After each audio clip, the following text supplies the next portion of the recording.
asalaamaaleykum mbokk yi ñu ngi leen a nuyu seen tur ak seen sant di leen ne namoon nañ leen torop di leen dalal si seen beneen Good Morning Africa show man la Fatmata Jaaju ak suma caameñ bi di Alhassan ak suma sista bu jongoma bi Mama Fall naka woon seen meede yàggoon na torop. waaw Fatmata jërëjëf comme ni nga ko waxee rek ñu door ak meede bi mu nekkoon bés boo xam ne am na solo trop. Surtout surtout pour liggéeykat yi daal all over the world waaye balaa maa gën a dugg si loolu rek ma nuyu seetaankat yi well viewers good morning I am Alhassan Cissé and you're watching the Good Morning Africa show comme ni ñu leen ko dee defalee rek always dañoo ñëw ak news review both suñ studio stories ak yeneen medium outlets yi seen story itam ba léegi itam leneen ñee indil ay gan ñoo xam ne dañoo ñëw di ñu leeral si ay information yoo xam ne jot nañoo génn si askan bi ma bàyyi Mama tam mu nuyu. jërëjëf Alhassan asalaamaaleykum mbokk yi ñoo seetaan di leen jaajëfal bu baax a baax di leen sant di leen gërëm ci toppa bi ngeen naa toppa ay Africa fii ci réew mi di leen indi lépp loo xamante ne lu war a leeral askan bi la ñu daal di koo leeral si seen bët bem leer nañ di fegoog nag suma caamiñ bu ñaaw bi di Alassane ak suma sista bi di Fatima di leen wax ne jërëjëf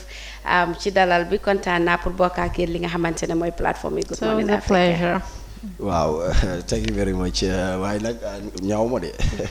ñaaw ma de man suma càmmeñ bu ñaawul bi Alassane yow dégguloo wolof de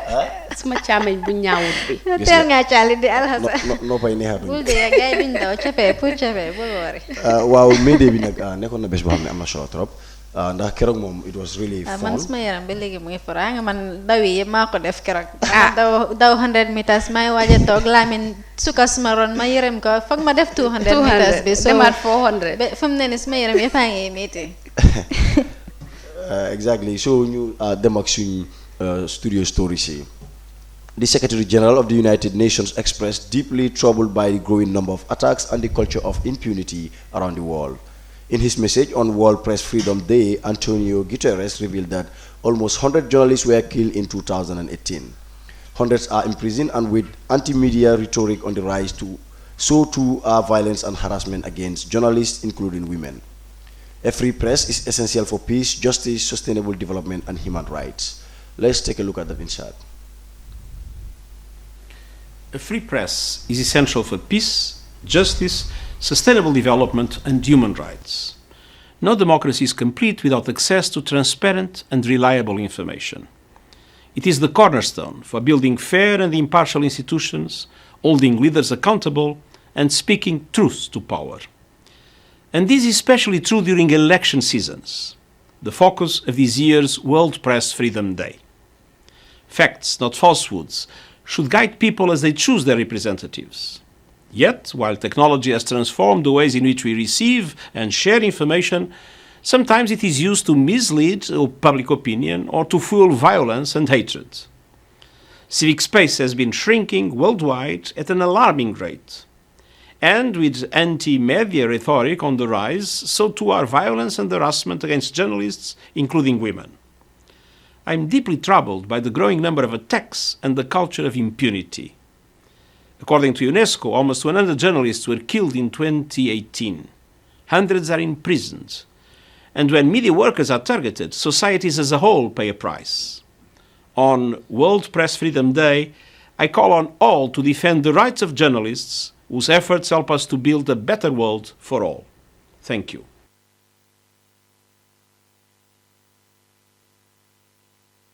He is employing all to come and defend the rights of journalists. Gis nañ li nga xam ne mooy kaddu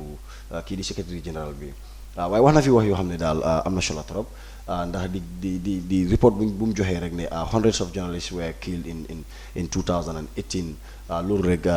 is enough pour raise the eyebrows ak lii di hundreds others tam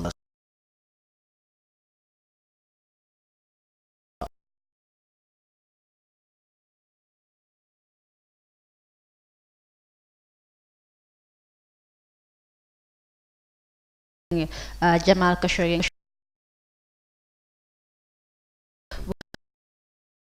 I think it's hard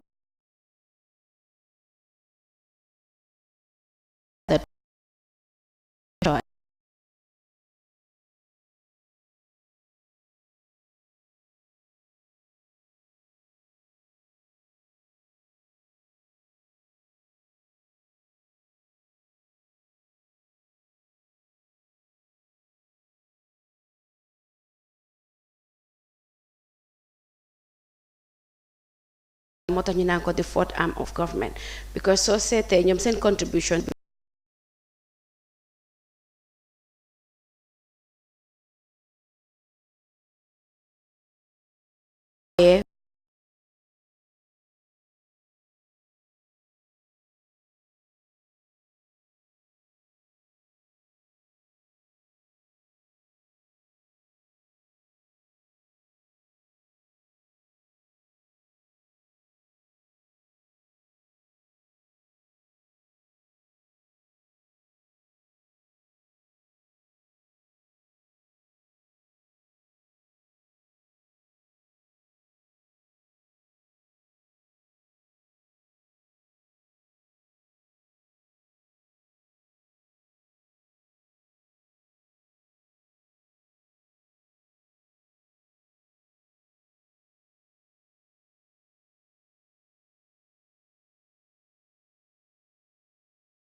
International hold a symposium to discuss about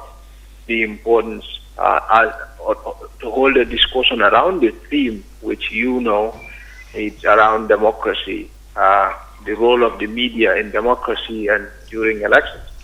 So this discussion will be held at the University of the Gambia School of Law, and journalists would gather there to not just talk about this, the role of the media in democracy and during elections, but also the challenges we faced as a professional body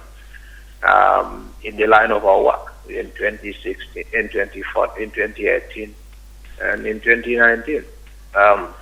You may know that Gambia, has made quite an incredible improvement on the Reporters Without Borders Press Freedom Index, improving 30 places from our previous position.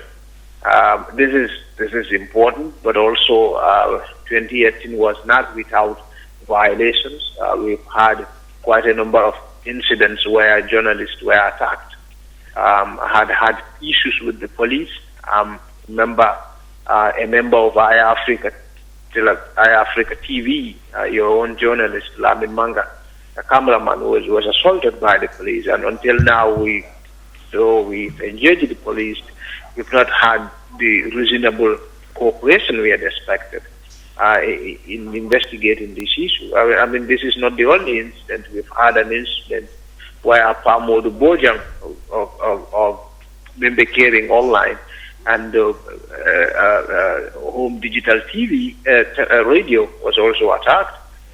by the police, paramilitary unit, and nothing came out of it.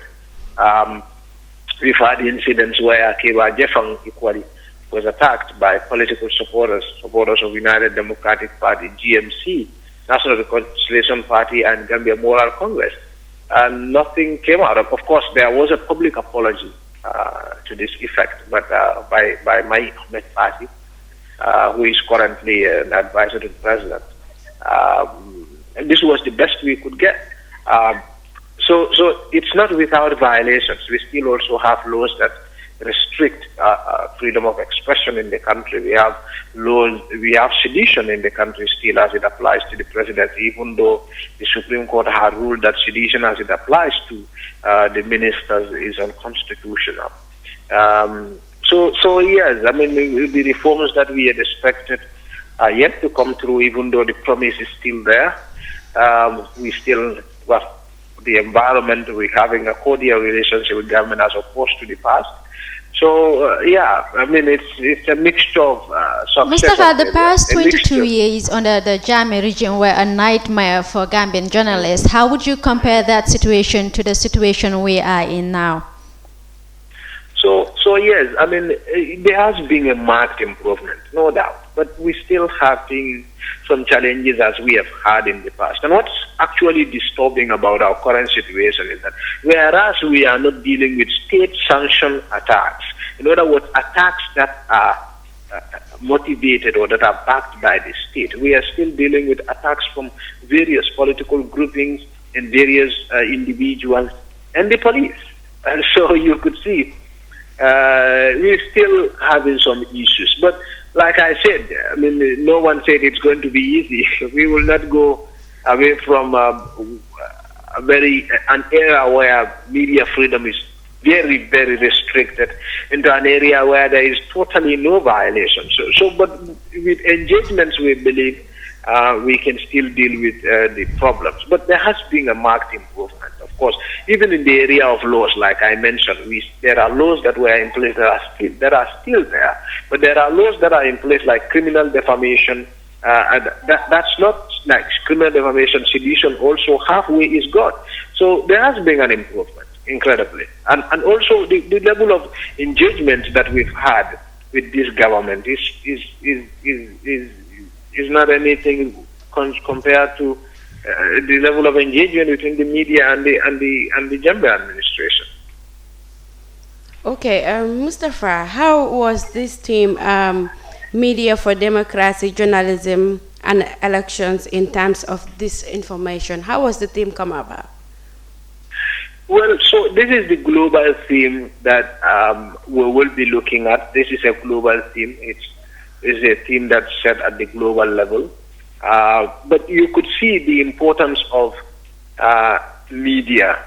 in a democracy. I mean, if you had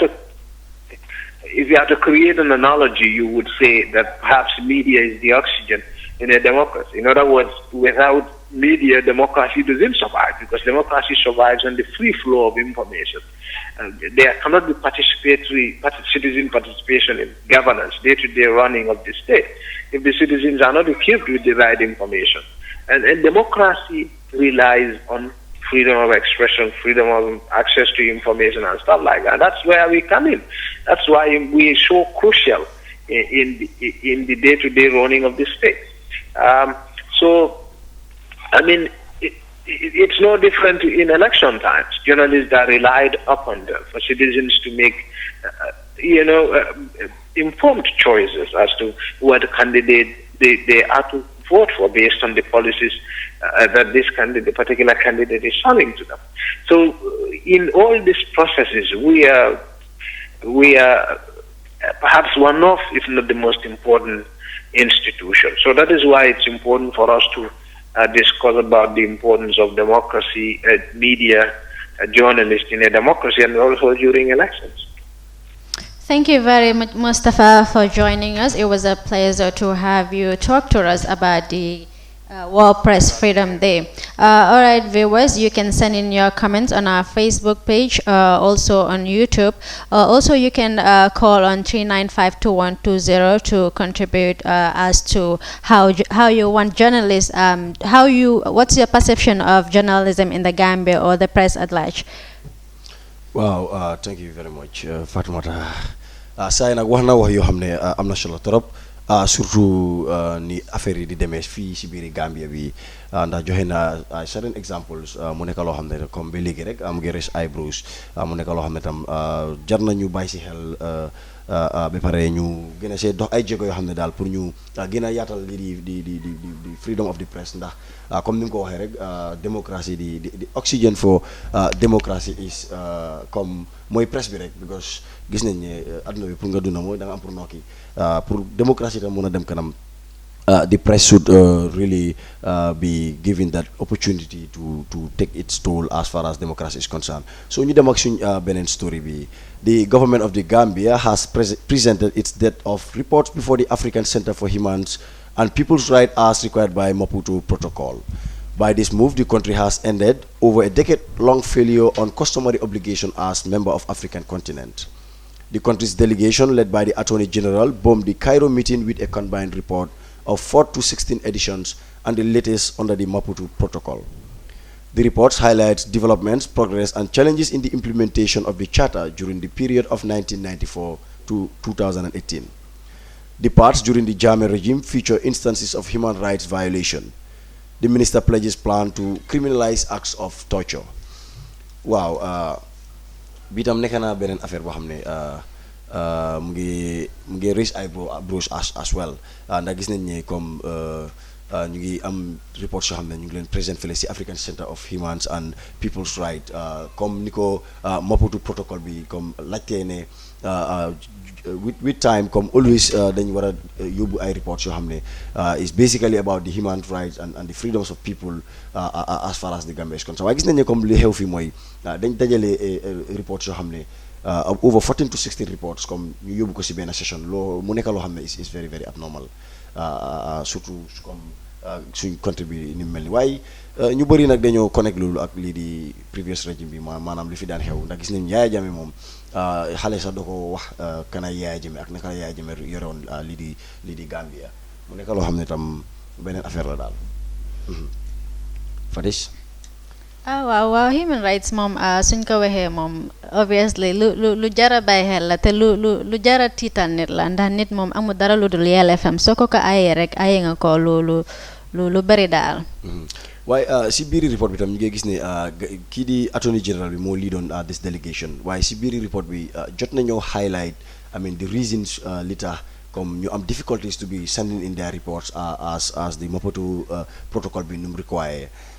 ndax gis na ne comme mu ngi jéem a highlight ne depuis 1994 ba 2018 ñu ngi amoon the constraints to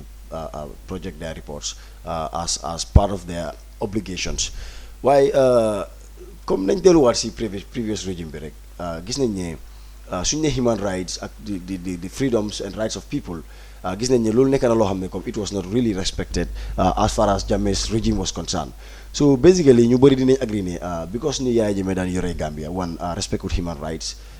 respect with the freedom of the press lépp loo xam ne dafa méngoo human rights at large comme nekk na loo xam ne moom musul koo soxal musul koo prioritize so in that case comme du nekk koo xam ne dafa proactive to send in reports yoo xam ne because obviously if you don't have a good track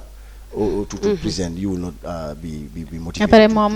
ñëpp xam nañ ne daf daan mën a am ay under agents di la watch everywhere so in the case na yow gis nañ la sax ngay file a report concerning human rights or something yow daal xamal ne bés boobu moom 5 star moom fa nga fanaan daal so loolu bokk na tamit su lu gën a tiital institution yi nga xam ne were responsible for guiding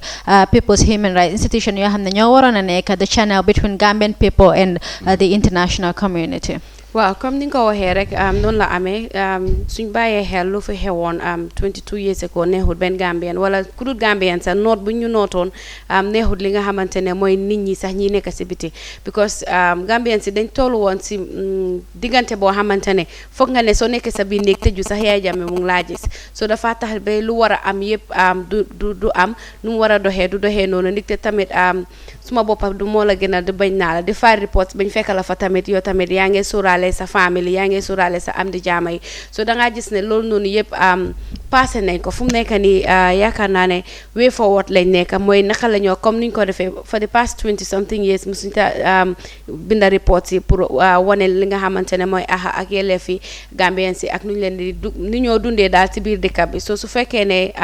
justice minister bi lit na team bi pour dem wane li nga xamante ne mooy jéego yuñ see dox pour ñu gis ne aha ak yelleef yi doomi aadama Gambien si ñu ko sàmm ba mu mët sëg sàkkatuma li nga xamante ne mooy government bi. waaw waaye pour gën a am li leer si loolu noonu rek ñu ngi expect pour am a contributor on that suñ ko amee rek dina dugga si mu gën a leeral nit ñi lana waral lii di reports yi yu ñu war a yóbbu noonu si waaye dafa mel ni am nañ ko fu mu nekk nii ok waaye amaguñ ko ba léegi dañ move si suñ next story bi key human rights concerns highlighted in a meeting with President Barrow. During a meeting with President Adama Barrow in the capital Banjul yesterday, Amnesty International delegates noted the major progress made in the 2 years since his inauguration, but drew attention to serious human rights violations in Gambia which still need to be addressed urgently. While acknowledging that there is still much to do to improve respect for human rights in the Gambia, President Barrow also recognized the challenges the country is facing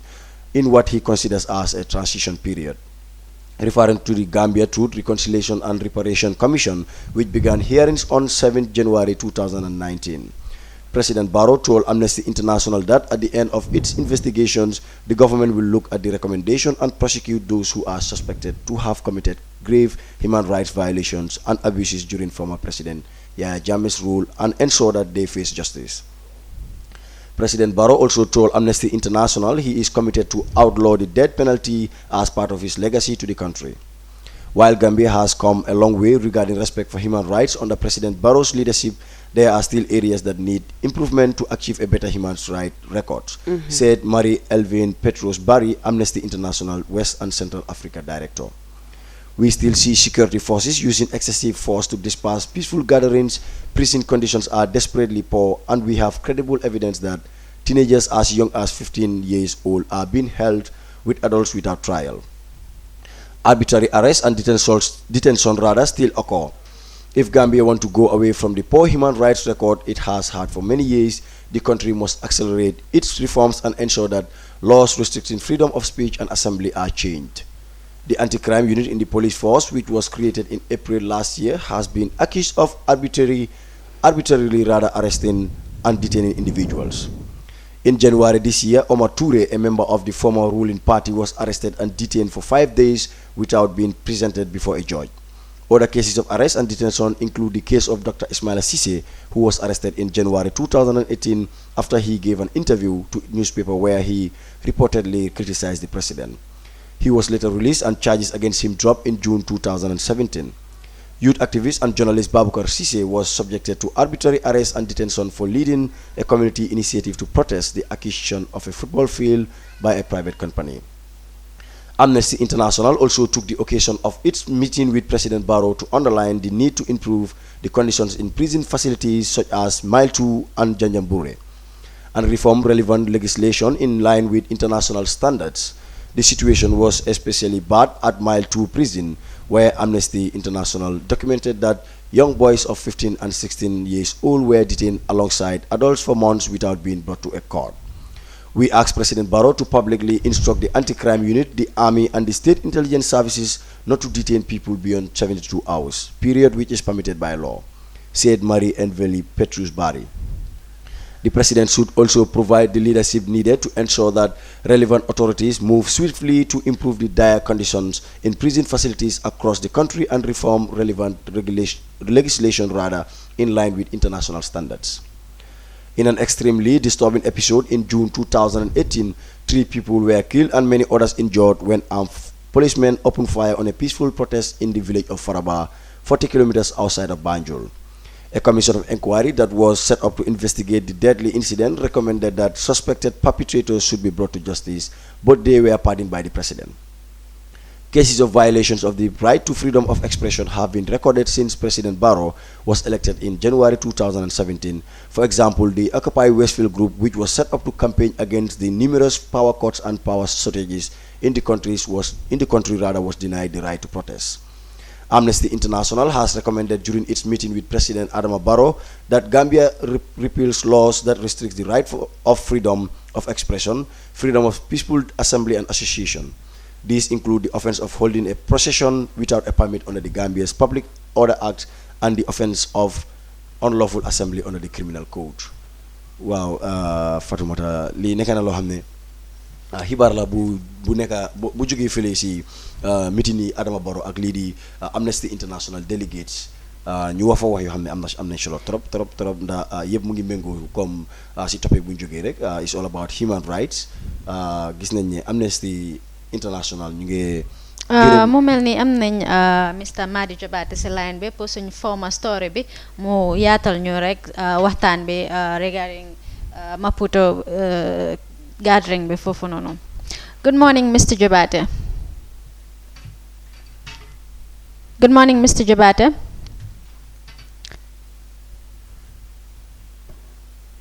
Good morning, Mr Jobaate. It's a pleasure to have you.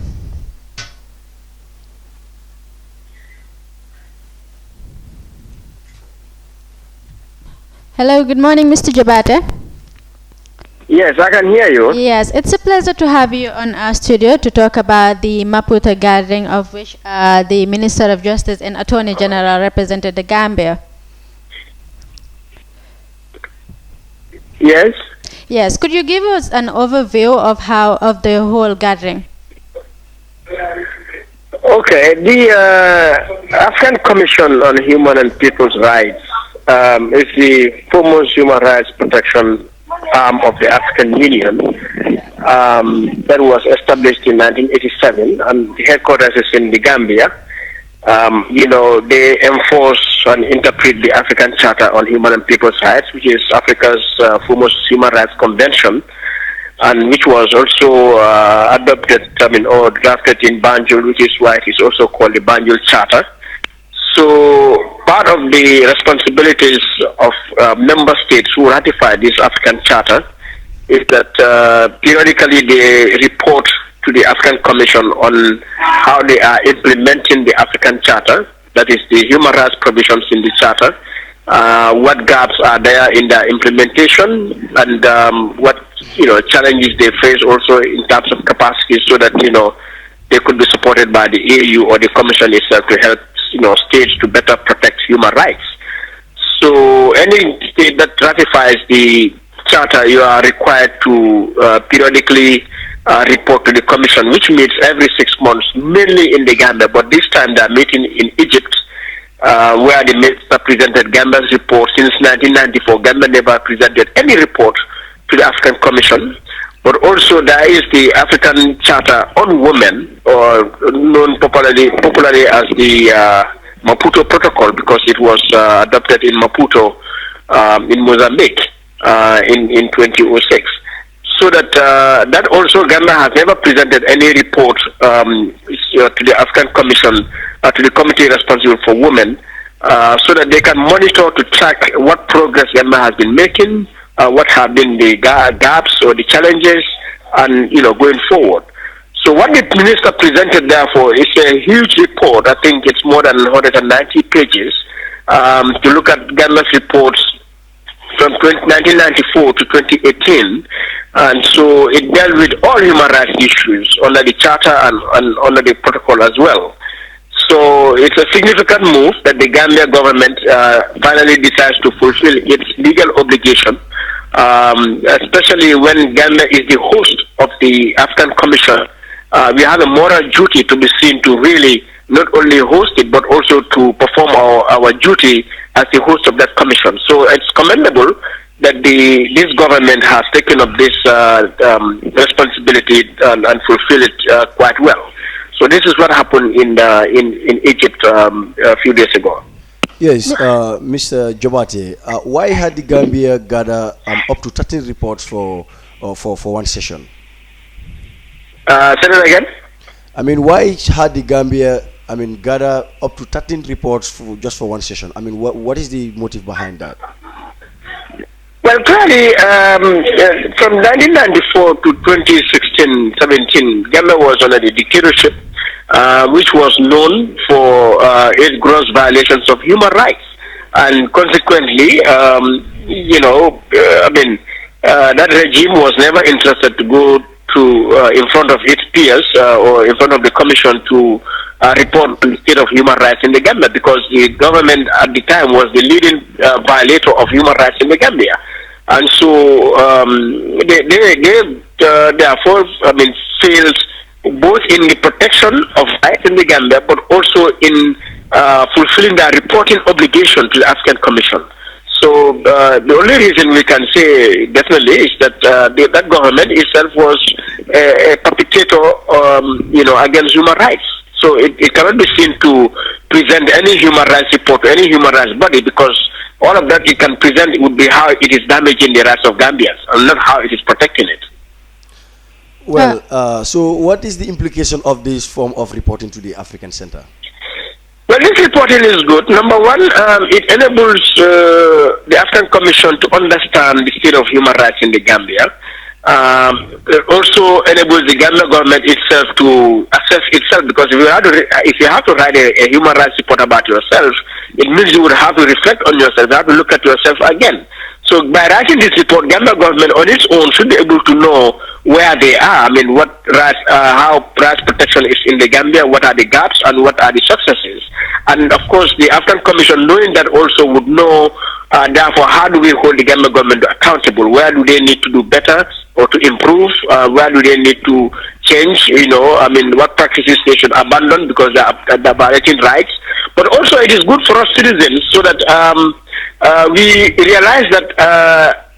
at the end of the day, accountability is what matters. And until there is accountability, there cannot be protection of human rights in any society. There cannot be durable development in any society. So this report, the Gambia government should not just present it to the African Commission, but this report should be presented to all Gambians so that we look at what is actually inside this report. What is the Gambia government saying? How it is protecting our rights? So that we also have a responsibility to therefore hold our government to account. And when we go inside this report,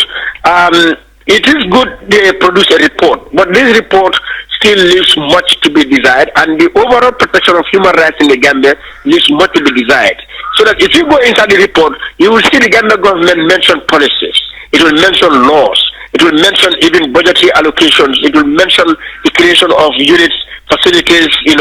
administrative bodies for the protection of rights. Education, for example, it will tell you government has, introduced free education. Government has introduced, an education policy. On health, it will tell you, maternal health is free of charge, and all of these are good. But then overall, if you look at the protection of rights in the Gambia, they are still limited because you can have good laws, you can have good policies, you can create the necessary administrative, service provision institution structures, but they are not effective. And that is the issue in the Gambia. So when you look at the Children's Act, it will be one of the acts they have mentioned in the report. The Children's Act says each administrative region should have a a children's court. That juveniles who are children sentenced to jail cannot be in common prisons. Where adults are. They should be in different juvenile centers. Each administrative region should have it. So when you look at the Children's Act, there are a lot of provisions that have not been implemented in the Gambia. If you look at the Women's Act, they will also mention about the Women's Act. You realize that there are a lot of provisions in the Women's Act that are not fully enforced. In the private sector, in the civil society, in the government, a lot of women don't enjoy maternity leave or paternity leave or get discriminated in certain ways. If you look at freedom of expression, for example, freedom of the media, it will tell you in the report they made mention of the huge, freedom that the government has allowed, for freedom of expression, freedom of the media to flourish in the Gambia. And indeed, according to the Reporters Without Borders Freedom Index report 2019, Gambia has moved significantly up. But at the same time, you realize that there are many provisions in our various laws, that infringe on freedom of expression and freedom of the media in the criminal code, about sedition, false news. Yeah, I understand. All of these laws are there. So a lot of incidents have happened since 2016 or 17. The arrest of, how do you mention the arrest of, Dr. Ismail Asise, Babukar C, and others. A lot of journalists have been attacked, at the UDP press conference. Mr. Jubata, just to move forward, we've seen one event of the APRC and many others that nothing came out of it. So yes, it is good this report is presented, but it doesn't necessarily mean human rights protection is first class in the Gambia. There are still major challenges. And the government needs to go beyond just stating policies, laws, and highlighting institutions, but to go further to really enforce those policies, to enforce those laws, to make those institutions effective. All right? If that is not done, you can write a beautiful report, but then the reality on the ground will be something else. And so you mentioned Dr. Sis's arrest. You mentioned Dr. Sis's arrest and some people of similar cases. We've seen that the Amnesty International has visited the president yesterday to talk about the past and current human rights abuses. Do you think there has been much improvement? Yeah, to a large extent there have been improvements in human rights protection because government has two obligations in terms of human rights protection. There's a negative obligation and positive obligation. All right. So that negative obligation is where you don't touch, you don't have to do anything, you don't have to provide anything, you just allow citizens to express themselves. So I can talk to you right now on the radio, as I'm talking to you now, and whatever I say, all the government has to do is just ignore, let Mali say what he wants to say. You see, but there is also what is called positive obligation. That is, you go forward to protect. So that in the case of Ismail Cisse, government should have fulfilled, its negative obligation by not arresting him for him saying what he said. Because what he said is entirely within his rights, is entirely within the constitution for him to say so. So they should have left him, not to arrest him. All right. Now they failed to do that, but they went to arrest him. So they have, misconducted themselves there. Number two, in terms of positive obligation, is where, in the case of journalist attacks, which we have seen happen here, some journalists were attacked, in the various events that have taken place so far. Government did not go to defend the rights of, or protect the rights of those journalists that have been, damaged. They did not take, no one was arrested, no one was charged, and so it means, and a journalist was attacked and nothing happened, which is impunity. Yes, that's that. So, human rights protection, therefore, in the Gambia, largely, as I said, it's good because we are seeing government fulfilling its negative obligation. Radio stations, the media, citizens largely are expressing themselves. But at the same time, we have seen government clamping down also on individuals. Like in the case of Dr. Cisse, for example. Not to the level it was at during the Jammeh regime, but, it is still a concern that we should have that such things are happening, and we hope they don't happen at all. So this is how matters stand. All right, thank you very much, Mr. Jabate, for joining us and giving us that broad enlightenment with regards to the human rights issues we're currently facing in the country. Wow, Madi Jabate, wax na wax yu am solo wax yoo xam ne comme mu ngi méngoo ak suñ main topic bi rek ba léegi comme suñ topic yi kay raada ndax tey moom is most likely comme ñu ngi rotate within the same topic, which is basically about human rights. waaye mag just dellu si meeting yi baro bi ak ñii di Amnesty International seen kii di West and Central Africa director bi mu ngi am na fa ne dañ ko code mu ngi ne Barrow comme mu ngi ooj Barrow wala mu ngi wax Barrow comme mu instruct lii di anti crime ak SIS ak lii di army bi comme ñu make sure ne comme suñu detain nit mu nekk within the limit of the laws, that is within 72 hours mu nekk loo xam ne comme mu ngi interesting daal dafa mel ni Amnesty International they are really current about what is really going on in this country. Waaw nit soo ko seetee loi dëkk bi mu ngi laa wax ne su fekkee ne yaa ngi detain nit ki warta passé 72 hours maanaam warta passé ñetti fan te borom présent loo ko pour mu dem si kanami àttekaay yi pour ñu daal di ko àtte si li nga xamante ne mooy charges yi yuñ ko accuse ne loolu la def su dul loolu tam balaa loolu war nañ ko mun a bail den su ko defee suñ ko bailee ba pare after 72 hours mun nañ ko arrestat den ñu continuer li nga xamante ne mooy seen investigation bi foog naa Amnesty International ñoom ñu ngi follow li nga xamante ne moo nekk di xew si biir réew mi su ko defee ñu bàyyi xel si ak yelleefi doomi aadama yi nga xamante ne ñooy eewoo ci biir réew mi comme yi si mel ni ñu arrest la bàyyi la si sel bi ay 3 ay 4 5 6 days te duñ la aatee ba pare duñ la wax sax la moo tax dañ laa teg foofu noonu rek nga leen a gis ñuy dugg ak a génn yooyu noonu yëpp si violation of human rights la bokk. ba pare lu gën a tiital nit ñi mooy the security forces ñu bëri feel nañ ne su reform waree am security forces yi war nañ la noo xoolaat bu baax especially di leen sensitize xam nga with regards to human rights muy prison bi muy police bi muy armed force bi. ba tey on human rights am nañ kii nii di Fatou Jagne muy président di network of girls against human trafficking nag mu doon loo xam ne it's increasing at a very high rate every day di nga dégg ay scenes di nga gis tamit ay scenes mu nekk tamit lu gën a common si jigéen ñi. Fatou Jagne nag dina ñëw waxtaan ak ñun si moom ay jaar-jaaram ak tamit network am bi lan lañ nekk di def pour musal affaire yi nii. waaw. ñu am break su ñëwaatee rek ñu am Fatou Jagne.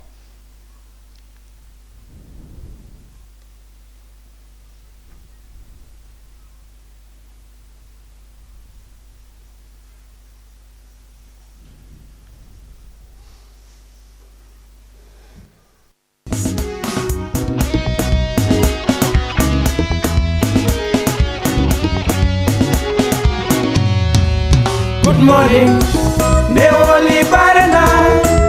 John Magasi Bombor, I'm ready for a good day. Morning, Neoli Parana, John Magasi Bombor, I'm ready for a good day. If I dem eligay, yamma la fa feka. Madali New York, I'm ready for a good day.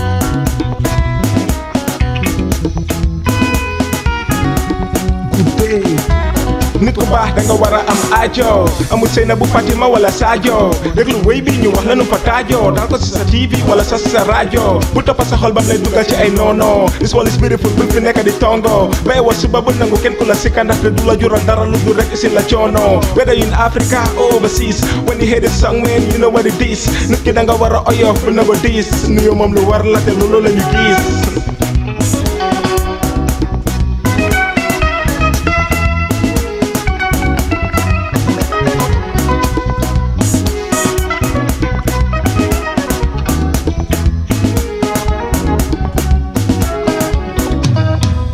Good morning, Neoli Parana, John Magasi Bombor, I'm ready for a good day. Morning, Neoli Parana, John Magasi Bombor, I'm ready for a good day. Ima de Melige, Yamala Fafeka, Madali New York, I'm ready for a good day. Morning, Achawai. Kinkiliba Nakasubasi Pas mi dam bor today is a good day Salu macca da bem naaj di bidante Amina akara fat ma muro ñebe Jël ko jël bu gaaw mel ni sàcca bu ñuy riite Du ko si dëkk bi xoolal lu ma sanse Ama fi woog aw ma dara lu may diile An sama baay faal dina jamalante Na nga def jama rek naa fi yombe xeme Dina door waar ba mel ni pol ak couscous Sere lak dem géej ma njaba ak pam waay Beautiful country with beautiful people Where the coast is smiling with beautiful sunshine Naaj bi tàng na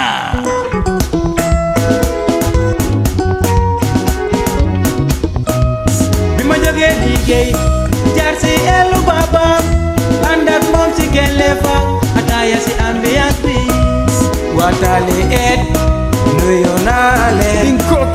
happy Lancaster man fonk naa leen benn kotu black and white bëgg naa leen benno tiroot man sarga naa leen wilingara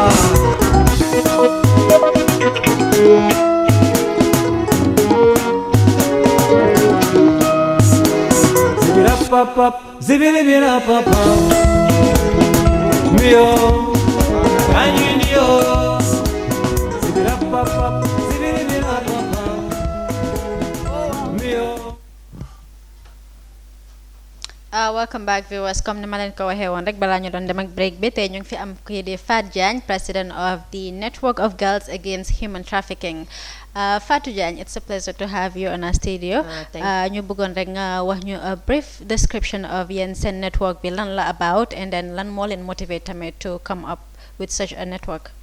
jërë ngeen jëf di leen jaajëfal waa Eye Africa ak képp ku nga xam ne yaa ngi seetaan programme bi tey ndig tey mun naa wax ne am ngeen ku jara am invite ngeen ku jara invite si bés boo xam ne jar na ko not so kontaan naa trop maa ngi doon déglu seen news bi toog naa di seetaan seen news bi bala maa door ñu door waxtaan bi dinaa leen jaajëfal bu baax bi ko seen a ngee def liggéey bu xarañ macha allah xëj na ñu nekk si biti xamuñ waaye ku ñëw si biir nga dégga yéen seen wax gis ngeen nekk ay ndaw teg si xarañ boo leen xarañ macha allah laa leen naa wax kontaan naa si yéen kontaan naa si yéen kontaan naa si yéen waxuma Gambia rek de waaye àdduna wal nañ leen a xoolaat di leen ñaanal yal na leen yàlla jàppale bo commencé ko si ki initiate affaire yi kuy start affaire yi ba si ki mujjee insha allah yàlla def jaama yokka barke waaw man maay Fatou Jagne maa ngi study pharmacy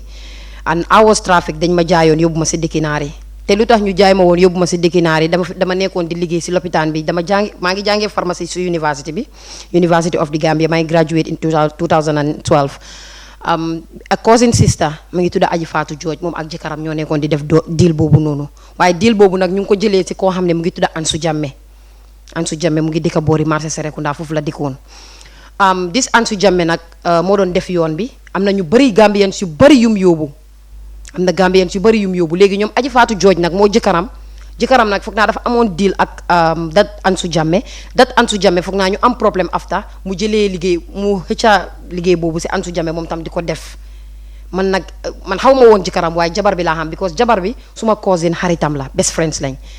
léegi kooku nag moo ma waxoon waxi yoon bi fekk yóbbu na suma sista Saudi Arabia man sax Saudi Arabia la ma waxoon waxut ma woon Kuwait laay dem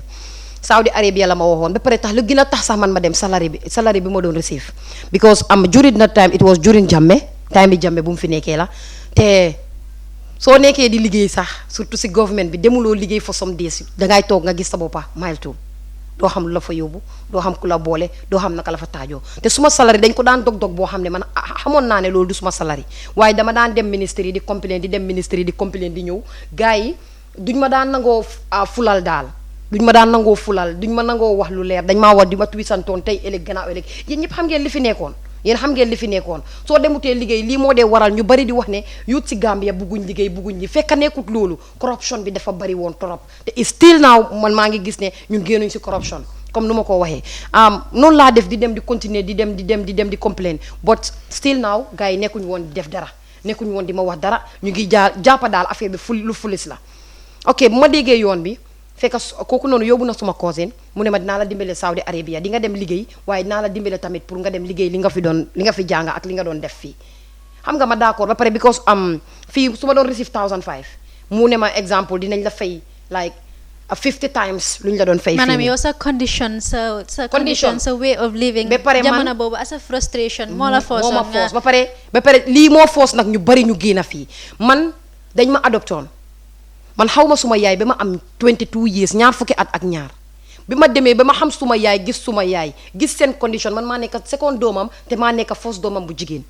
maa jàng ba jeexal school pare leen naa jàppale moo taxoon ma génn Gambia nu ma gisee seen condition am naa éene pour jàppale leen ko man maa am éene pour jàppale ñi nga xam ne bokkuma ak ñoom dara kon ma gis suma famille ak nuñ mel ma am éene pour jàppale leen moo taxoon ma génn Gambia pour dem ba pare suñ la waxee ne they will pay you like example $500,000 obviously yéen mi toog fii yëpp di ngeen dem. so trip boobu noonu there were charges comme boo dee fay pour ñu. waaw am na charges boo dee fay waaye ndekete ñoom dañ ma jënd ba pare si moom waaye daf ñu wax ne soo leen demee bu leen wax ne because nekkutoon man kenn la am naa yeneen Gambien yu doon dem soo leen demee bu leen wax ne da ngeen fay soo leen demee bu leen wax ne da ngeen fay waaye man laajuma ko woon lu tax because gisuma woon dara lu dem. soo léegi yéen ñaata ngeen fayoon ñaata ngeen ko joxoon pour mu mun leen a génne si dëkk bi. fay bi dafa nekk maximum fàtte naa amount bi exactly but bari woon na torop wante man dama ko joxoon 10,000 ma ne ko su ma demee ba àgga gis li nga ma wax dinaa continuer fay bi. man loolu laa ko wax ndik aw ma woon xaalis te maa ngi bëggoon a dem. ma wax ko ne 10,000 boobu sa ticket bi si la bokkoon. ñoom dañ ñu naari foofu dañ ñu jënda ba fayal ñu everything ba pare bañ jot everything ba pare léegi moom ñun waruñoo fay sax si moom affaire bi yoon rek la waroon a nekk dem waaye dañ fayaat si moom muy ñëw woon ne yooyu la moo toppatooyee suñ document fekk loolu du dëgga man bu ma àggee laa xam loolu waaye fii xaw ma woon loolu waaye bu ma àggee laa xam loolu ba ma ko fa wax gars yi ñu ne ma ne warul leen woon a fay. léegi yow bu ngeen demee bay àgga fi nga xamante ne mooy Kuwait comme fi nga ne naka la dundin bi meloon ak yow lan moo tax ba lan moo la isiwaat Gambia ak lan moo li la fa yóbbu woon ndax gis nga ko. before loolu sax ñun Gambia fii nii lañ jógee dem Sénégal lañ jaaree te bu ñu demee Sénégal seen immigration si sax xaw ma immigration si lañ woon I don't know nanguwuñu woon ñu dem. lu tax bés boobu dañ cancel woon suñu flight bi dañ ñu wax ne ñoom xam nañ li fa nekka foofu lu fa nekka nekkul liggéey bu baax loolu du dëgga waaye ñun gisuñ woon dara lu dul dem pour ñun loolu amul du dëgga because man jànxa bi dama ko doon nekka di laaj ba mujjee mer. because man bu ma yóbboo dañ lu tax ma dem Kuwait loolu tamit dama ko bugg a wax daf ma yóbbu Saudi Arabia la ma waxoon waaye dañ jàppa suma cousin yóbbu ko si kaso bi xaw ma si prison bi ba mu yëgee loolu rek mu switch affaire yi ne ma ok dinaa rek Kuwait bi moo ginaa bari bu Saudi Arabia bi léegi dinaa la dimbale nga dem Saudi Arabia. Saudi Arabia seen dinaar bi moo ginaa bari te suñu la fayee is how many times than this one léegi man tamit ma agree because maa ngi ko gëm maa ngi ko óolu xam nga rek Gambian bi danga ko trust léegi nag noonu lañ demee. buñ demee ba just to make long story short pour ma gàttal affaire yi ndig dafa gudda torop buñ demee ba from Sénégal ñu ne ñu duñ dem ñu cancel suñ flight bi benn after buñ cancelé suñ flight bi dañ génn ñu call ko ñu ne ko cancel nañ suñ flight bi daf ñu ne amul problème am naa koy toppatoo affaire yi fekk am na koo xam ne foofu dina dugg a génn Sénégal waaw déedéet dina dugg a génn si biir airport yi moo xam lu mu fa doon def nag ba dina dugg a génn office by office am lu mu def ak gars yi accept pour ñu dem next flight bi nag bu mu ñëw bu ñu waree dem the next time affaire bi dafa over smooth ba nga xam ne amuñ woon benn problème noonu la ñëwee ñun tamit ñu dem boobu bu ñu demee dañ am Mali from Mali to Ethiopia to Kuwait bu ñu àggee ba Kuwait ngay xam ne da nga ñëw fii pour torox bu ñu àggee ba Kuwait dañ àgg rek ñu nangu suñ document suñu amee yépp à peu près different nationalities africains si ñu fa bari yoo xam ne ñu ngi yuuxu suñ kaw di ñu puus because man dégguma woon arabique waaye xam naa ne ñu si airport bi lañ am nangu suñ document si ak du lekka du naan almost 12 hours ñu fa man dama toog rek di gis ñu toog rek gis kuy ñëw di oote tur di yóbbu ay nit di oote tur di yóbbu ndekete dañ am office boo xam ne office bu ñëw jaayee nit la def office comme place bu rëy la fu rëy sax fu rëy foofu pour jaay nit dañoo office by offices foofu lañ laa yóbbu waaye man dama doon gis ñuy ko all nit yi ñuy dem di oo agency di ñëw di oote di dem ñun tamit benn agent bu so yéen foofu noonu naka la woon situation bi ndax comme dafa mel ni most of you xamuñu woon ne comme li mel noonu mooy ñoom not most of you ñun ñëpp xamuñu woon lu xew waaw how was the situation bi ngeen doon di gis lu mel noonu waaw loolu laa nekk di explain buñ dañ agent moo ñëw di jël di yóbbu di call names di yóbbu di ñëw di call names di yóbbu léegi agent bi moo ñëw oo yeneen Gambians ñu ñëw mun nañu dañ leen dem ñun xamuñ fu mu ñëw yóbbu ñun toog nañ rek ñun dañ toppa nañ ko dem ak moto bi mu yóbbu ñu distance bu sori la nag waaw ñu dem nag gis fu rëy offices ñoo fa nekka ñun dañ dem rek ñu door ci ñal ñu doo solati sa yére uniforme ngay sol uniforme boo xam ne popeline la soo taxawee sa da ngay gis sa boppa uniforme yeneen soo amee boss bu baax di nga la jëndal ñaar ba si ñetta ñeena ñi benn boobu ngay bugg di use 24 hours you are working without no rest dangaa toog si office bi nga gis ku ñëw binda sign naar bu ñëw ida jigéen la jabar bi oo jëkkër bi ñëw wala mu àndaa jabar bi ñëw sign nga dem I was asking this question okay lu tax ñii di dem where are these people going while gii di sign waaye ñuy joxe xaalis but they are not answering man tamit xam nga suma affaire rek du ma noppi because I don't understand the situation I was just asking kenn nanguwut maa faale ok maa ngi laajte léegi si la indian bi ñëw si kanam ñëw forward ne ma noppil soo noppiwut di nga am problème si la ma wax ne fii the citizen is always right da nga accept everything yaa leen tooñ ñoo la tooñ they are always right suñ la reyee dafa nekk zéro loo xam ne digga la they really mean it lii dafa nekk loo xam ne ñoom lu jëg dafa déggu si ñoom because after yow soo demee di liggéey si kër gi sax duñ la dee ooyee sa tur ay animal ay zibala mbalit ay xaywaana ay ñoom pour ñoom ñu ne ñun duñ ay nit ñun duñ dee soona ñun der bu ñuul du ñoo soona naar tiyewut der bu ñuul nit digga la dëkka boo dem am nañu baax waaye naar yi 99.9% ñu ngi koo def fii suñ dëkka am na ñoo xam ne ñu ngi si organisation bi jànqa yoo xam ne ñu ngi si organisation liggéeyal nañ ay naar ñu ne dañoo liggéey suba ba guddi duñ fa añ duñ fa ndéewoo te duñ fa fii si Gambia fii affaire bi ñun ñoo ko war a fii la war a dooree because ñun ñoo joxut suñ dignité ñun ñoo ko nekk di jaay ñun ñoo respectut suñ boppa moo tax it naari duñ ñu mun a respect waaw foofu noonu dina fa agsi ndax gis nañ ne am na li ngeen form pour jéem a génnee nit ñi si yu mel noonu waaye balaa ñu àgga foofu noonu rek comme yeneen horrifique situation yi nga xam ne jaar ngeen comme dugga ngeen si yooyu noonu bi ngeen demee foofu noonu comme nga gën a ñu see yóbbu rek ndax wax nga ne comme bi ngeen demee jël leen yóbbu soo ñu leen yóbbee si seen various kër yi lan ngeen fa daan daj waaw before ñu yóbbu si various kër bi ñu ngi doon jënda waaye man suma complain tax na man kenn jëndut ma ak that day because ku ñëw rek the situation ngay fekk si man ak suma face ak suma appearance ak nu ma mel ak lu ma nekk di complain yow buggatuloo ma ndik xam nga ne kii su demee reyante ak famille bi la moo def I understand kenn jànguwut ma woon na jinda after ma nekk di complain kooku noonu ñëw forward wax ma loolu noonu bu ma waxee loolu I was still complaining but after daf ma ñëw mu ne ma beneen time bi dafa ñëw mu ne ma ok xam nga looy def dañ ñoo baalal léegi nga liggéey for 3 months soo liggéey for 3 months after dinañ la dimbale nga ñëw loo fi liggéey because bu ma ko laajee lu tax ba mooy complain si man dafa ma ne xamuloo da nga fi ñëw pour slavery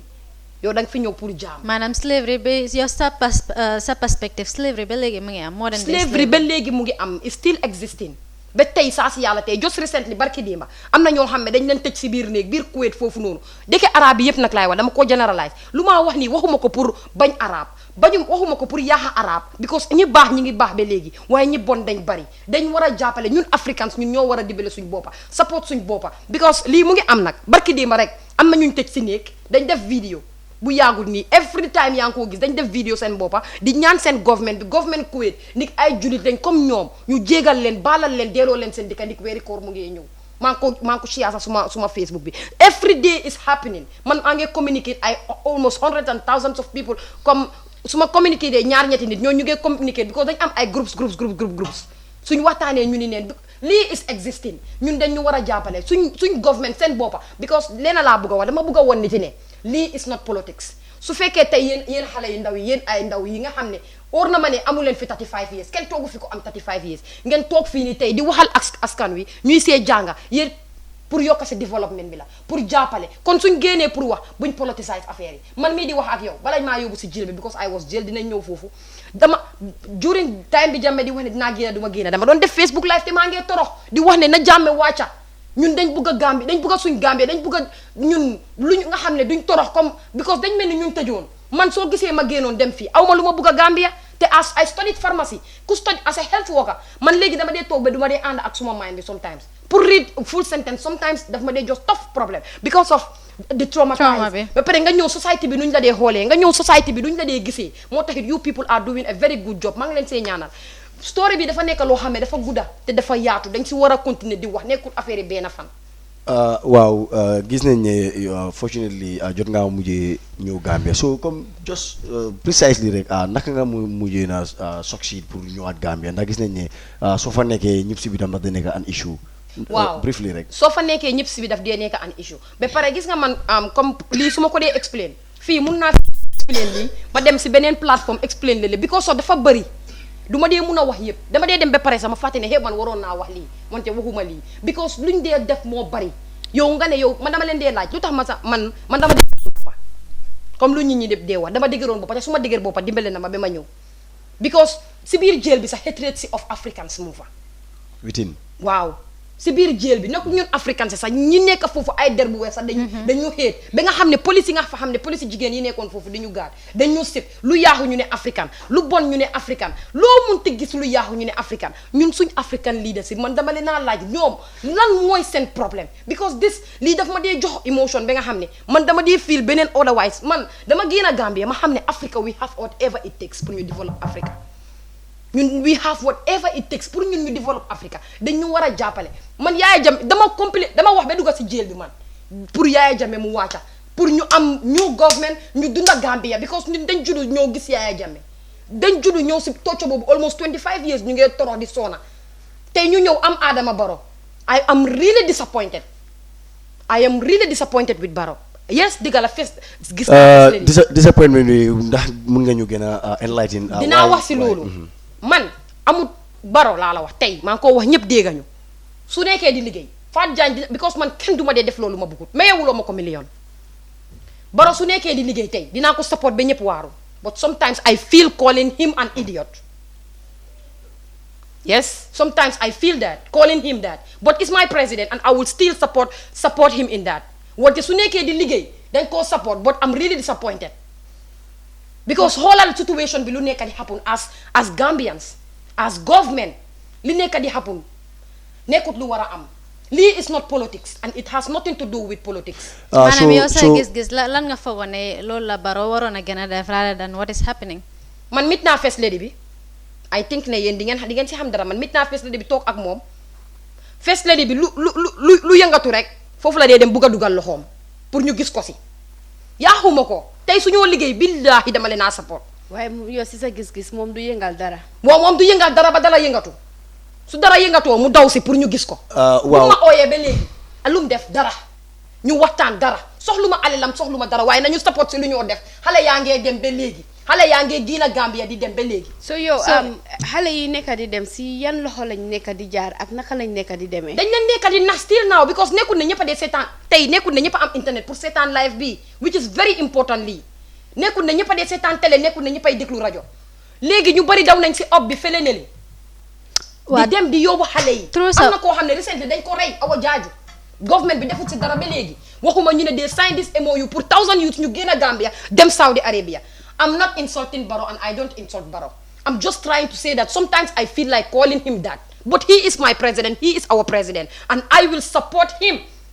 till the end. But dafa war a liggéey ñu jàppale ko soo bëggee liggéey foog nga jiital ndaw yi foog nga jege ndaw yi because ñun we are 60 something% of this population. We count a big role. ñun we can do development.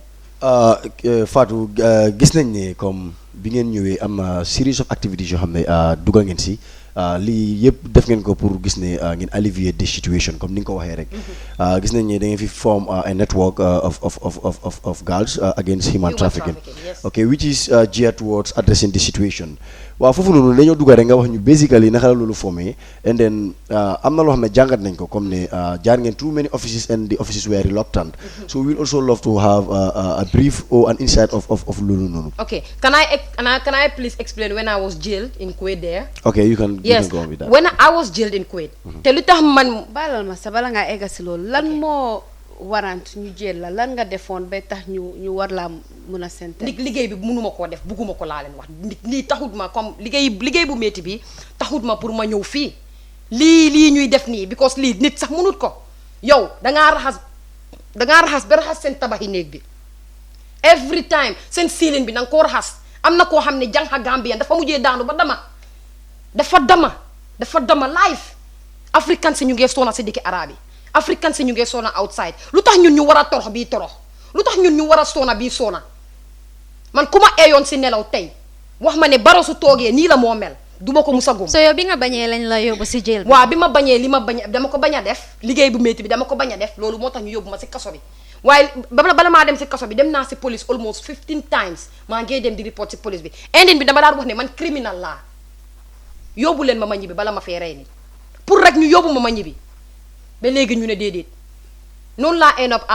Salvation Army ñoo ma jàppale through Saudi Gambian because amuñ fa embassy through Gambian ambassador bu nekk Saudi Arabia waaye ñooñu itam seen wax sax duma ko wax nit mun naa jur leneen waa duma ko wax angum bu ko wax naa ko fu baree ñooñu noonu nekkuñ fa dara ambassador yu nekk yeneen dëkk yi pour nekkal fa africain si nekkal fa Gambian si nekkuñ fa pour dara nañ toog ñu liggéey su fekkee liggéey moo leen fa yóbbu noonu laa def ñoom ma am ndimbal si Salvation Army dimbale ma si di ma doon dimbale pour suma kayit yi waaye mënu ma woon a am fii travelling document pour mu ñëw foofu because it was during Jammeh's time te maa doon def Facebook live di def vidéo di wax Jammeh mu wàcca te time boobu mu ngi hectic woon mu ngi métti woon mënu ma koo am pour jëlee ko fu Gambia mu ñëw foofu te suma paper si because suma boss xotti na ko mu ne lakka na ko saani ko mu ne lakka na ko duma ko mun a tee use awmatuma kayit yu maa yu te foofu noonu dafa mun a ñëpp si without having an documents without having passport léegi noonu laa demee si jail bi foofu noonu métti boo xam ne man maa mujjee nekk président yi jail bi sax daanaka mun naa ko because jail bi foo soo demee am nañ kii lead jail bi everything because nuñ doon xoolee africain si nuñ doon def africain si loolu laa dem ba xam situation bi ma ne lii dafaa dokk noonu laa nekkee si jail bi mu métti ba bugg a dee ñetti yoon ñu ngi ñoo yóbbu si airport bi pour ñu ñëpp si ñu ngi ñoo delloowaat si biir kaso bi indine bi amuñ document ba pare suñ travelling document ñu ne duñ ñëwee loolu indine bi nag lu ma def buñ ñu indee ñu ne dañ ñoo ceene dañ ma indi like two trucks of moto because dama ne du ma ñibbi airport bi du ma fa génn ñibbi Gambie rek laa gis tey ñu indi ceene ak life ñu keene ma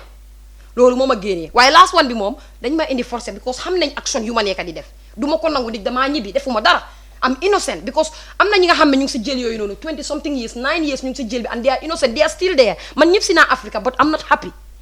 ñëw naa but I'm not happy ndik lu ma fa bàyyi man nanguwuma ko woon ma daj loolu comme ñu ko nangu lu ñoo daj so léegi yéen as a network ngeen jot a wax ak institution yu bëri institution yooyu mun nga ñoo wax exactly what was their their response to waaw ñeena ñi ñu ngee politicize ñeena ñi government la ñoo toppa di wax ne kii dafa nekk pour against government yàlla bu ma tiim xam nga nit kam su fekkoon ne yàlla daf laa tegal télé mu wax lu wane lu nekk sa xol bi ñoom dinañ xam ne man am not against in government man ama concerned citizen li maa def dama ko def because of as ndaw pour make development loolu moo tax ma koo def waaye defuma ko pour criticize kenn suñu government jàppale woon man wax bii yëpp duñ si àgga tey dañoo dem def suñu liggéey smoothly Gambia ndaw yi surtout Afrique ñëpp toog waaw dem ngeen si institution yooyu noonu they are not responding well fine but then fooguloo mun ngeen a jël another tone maybe wax ak askan bi nga xam ne lii ñoom la gën a directly affect in ways of sensitization ak seminars ak yooyu noonu wax ak nit ñi leen xam nga ñu bañ a seen living condition bañ leen a overdrive daal après sa biir wax mention nga ay yëfi institutional lapses gis nañ si institutional lapses gis nañ si living conditions si Gambie lu mu dee forcé ñu bari bañ génn dëkk bi gis nañ si tamit wages yi tamit di low wages nu mu nekk di affecté nit ñi ba tax lu ñëw seen wéy rek dañ ko dee jël without thinking so seen network bi tamit lan la nekk def pour address all those things waaw network bi nag digga ñun surtout man mii sax di wax ak yow tey man tooguma because network bi seen boppa ñi fa nekk nga xam ne they are directly affected ñeneen ñi am nañ luñ leen def yooyu noonu bu ñu nekkee si dëgg ak yooyu noonu because lu ma laa wax ni tey ba tey am na Afrique because dina hard yoo xam ne ñu ngi ngeen foofu indiwaat ñu nekk foofu noonu waaye tamit it will be easier for now pour ngeen prevent the situation on the si lañ ground. nekk man moom depuis bu ma ñëwee depuis si jéel bi daanaka depuis Kuwait maa ngi sensitise bi ma ñëwee tam maa ngi koo continuer di ko def waaye fu mu nekk ñi si organisation bi dañ doon génn di wax because culture of silence bi ñu am fii is the biggest problem. This culture of silence mu ngi ñoo di stop organisation bi jànqa yi fa nekk dañ bañoon a wax ba dama leen doon pousse because man mun ngeen a maybe yéen a ngi doon seetaan suma ay vidéo saa yu ma waxee rek da nga dee gis ma jooy wax bi nag mu ngi ma doon dimbale waaye ñoom léegi ku si wax rek di nga jooy léegi nag fu mu nekk affaire bi dem na ba ñoom buggatuñoo wax ndik société bi dañ bañ ñu ne ñoom bokkatuñ sax léegi foo gis rek man kii na ngay gis maa ngi dem di wax waaye dama leen wax ne man du ma leen bileem te du ma leen sonal te du ma leen toppa tamit waaye man Fatou Jagne I will never stop ku maa dimbale danga maa fekk si yoon bi nga jàppale ma si ki ma dimbalewul tamit maa ngi dem man du ma stop nekkuma di liggéey nag waaye yàlla laa am organisation bi jànqa yi almost how many 75% ñoom ñëpp they are directly affected kenn nangoo tuta wax because of society ak nit yi ak stress bi ak you can discrimination bi xam nga ñun dafa mel ni bokkuñ si society bi bokkuñ si dëkk bi ba ñun waruñoo bokk si any decision makings te lii lañ war a bàyyi as Africans lii lañ war a bàyyi sa own family ñoo la dee njëkk a traumatise. waaw Fatou gis nañ lu yàggul rek amoon ngeen benn sensitisation bi ngeen amoon fii si KMC. waaw as far as your organisation is concerned. te gis nañ ne di KMC liggéey ngeen ak gars yi ba pare indi nañ lii di stakeholders yoo xam ne they are connected to this issue. As far as human trafficking is concerned. because gis nañ fa police gis nañ fa di immigration gis nañ fa di alkalos gis nañ fa relevant people daal ñoo xam ne am nañ a hand in making sure that people understand I mean pour prevent lañ from this. waaw jërëjëf. ok di jaajëfal Mayor Bensouda moom def na lu baax. te loolu moom dama si kontaan ba moom sax xam na ndik lim def noonu defalut ma ko defalut ko boppam askan wi la ko defaral àdduna la ko defaral Gambia yépp la ko defaral ndik loolu jur na tax na lu bari xapun si biir juddu si biir maa ngi koo gërëm ndik liñ def noonu invite nañ naatib National Agency Against Trafficking in Persons ñoo fi nekk pour trafficking in persons dara duñ ko dee def waaye yéen ndax mus ngeen a dem naatib foofu noonu man personnel waxaguma sa organisation man personnel yi dem naa fa organisation bi ñu bari dem nañ fa ñi nga xam ne ñoom tam they are directly affected dem nañ fa toog ak moom wax ak moom xam nga benn jànqa bu mu demee si dëkki naari siilin bi moo daanu si gannaawam bi mu ne tuta liggéey mu ngi sigi mu ne dafaa ñib si gars yi tëj ko fa ñaata diis du dee lekka du dee naan mu ñëw dem naatib ku ko yóbbu mu ngi fii naar la mu ngi am fii famille mu ñëw dem naatib ba léegi jànqa bi mu ngi bàyyi passeport am bi naatib li traumat lu am lu ko stress bu ñu ko jox bu mu demee foofu mun a dem jëli passeport am bi xam nga lu ko jigéen bi tontu léegi lu ma si mun dikki am na fi 15 years am na fi famille am léegi man lu ma si mun muy naar bi ko yóbbu kii nekka naatib di liggéey so Ramatulaay Jawara seen directeur bi so dafa mel ni naatib ma dem di wax waxi kooku mu ne ma bul fi wax waxi kooku moo ma ko wax yàlla bi ma tiim xam na mooy naar bu yóbbu woon xale bu jigéen bi naar bi yóbbu xale bu jigéen bi moom waxu de kële dafa dem reporti naatib mu ne ko man léegi lu ma si mun ni kooku am na famille Gambia am na fi 15 years am fi famille léegi moom Gambian la jànqa bi lu ñu ko wax loolu ba léegi sax su ma ko waxee ñu dem si Tulaay Jawara naatib daf dee bañ ndik stress bu mu am luñ traumatise loolu sax dëgëral na institutional lapses waaye nag man naatib seen directeur bi daf ma dee traité ma wax ko si media bi daf ma dee traité because lawyer la daf ma dee traité pour ma wax ko ñëpp dégg ko lu mu wax nii moo ko wax ndik toog naa ak moom gis naa action yu moo def Gambia fii kum fi liggéeyal gis na ko waaw démba rek maa ngi am beneen interview bu ma am noonu bu kooku noonu kooku sax moom sax si boppam dafa waroon a am kooku mu ne ma déedéet su fekkee moom rek laa war a am doy na Gambia ñu bari xam nañ so basically dafa mel ni native nekk comme si sa wax it's like ñoom ñu ngi promote defuñ dara impunity ndax bu fekkee ne comme ñuy trafic nit ñi dina fi génne di leen yóbbu si dëkki arab yi di leen jaay bu fekkee ñu ngi si biir Gambia fii nii pour ni mu waree mooy ñooñu dañ leen war a teg loxo ñu gis mosu ñoo win benn court case ñu gis ne justice am na waaw bu loolu weesoo ndax am na yeneen office boo xam ne dem ngeen foofu noonu pour make sure ne ñu address situation bi dem nañ IOM ñoom ak naatib dañ dee liggéey IOM dem nañ fa am ak meeting ñoom ñaari yoon xaw ma ñetti yoon buñ ñu ooyee waaye leen lu ñu dee wax foog ngeen de lifin ak naatib ñu ne leen ñun def nañ lu nekk pour dem ak naatib nekk benn pour bokk liggéey bi because ñun ñëwuñ jigéen bi xam nga lu ma wax ñun dañ form this organisation pour yaaxa seen liggéey ma ne ko ñun formuñ this organisation pour yaaxa seen ñoom they see you people as a threat as a threat as an enemies comme ñun dañ ñëw pour waaye yàlla bi ñu tim xam na ne ñun dañ leen ñëw pour support si liggéey bi pour bokk liggéey bi ndig ñun ñoo ko dunda foog naa ñun we are the best to explain it su ñoo génn ñu dem round ak ñoom wax bi waaye pour ñoom ñun dañ toog pour yaaxa seen liggéey loolu laa bëgg a leeral askan wi pour ñu xam loolu noonu. waaw ba léegi comme as far as the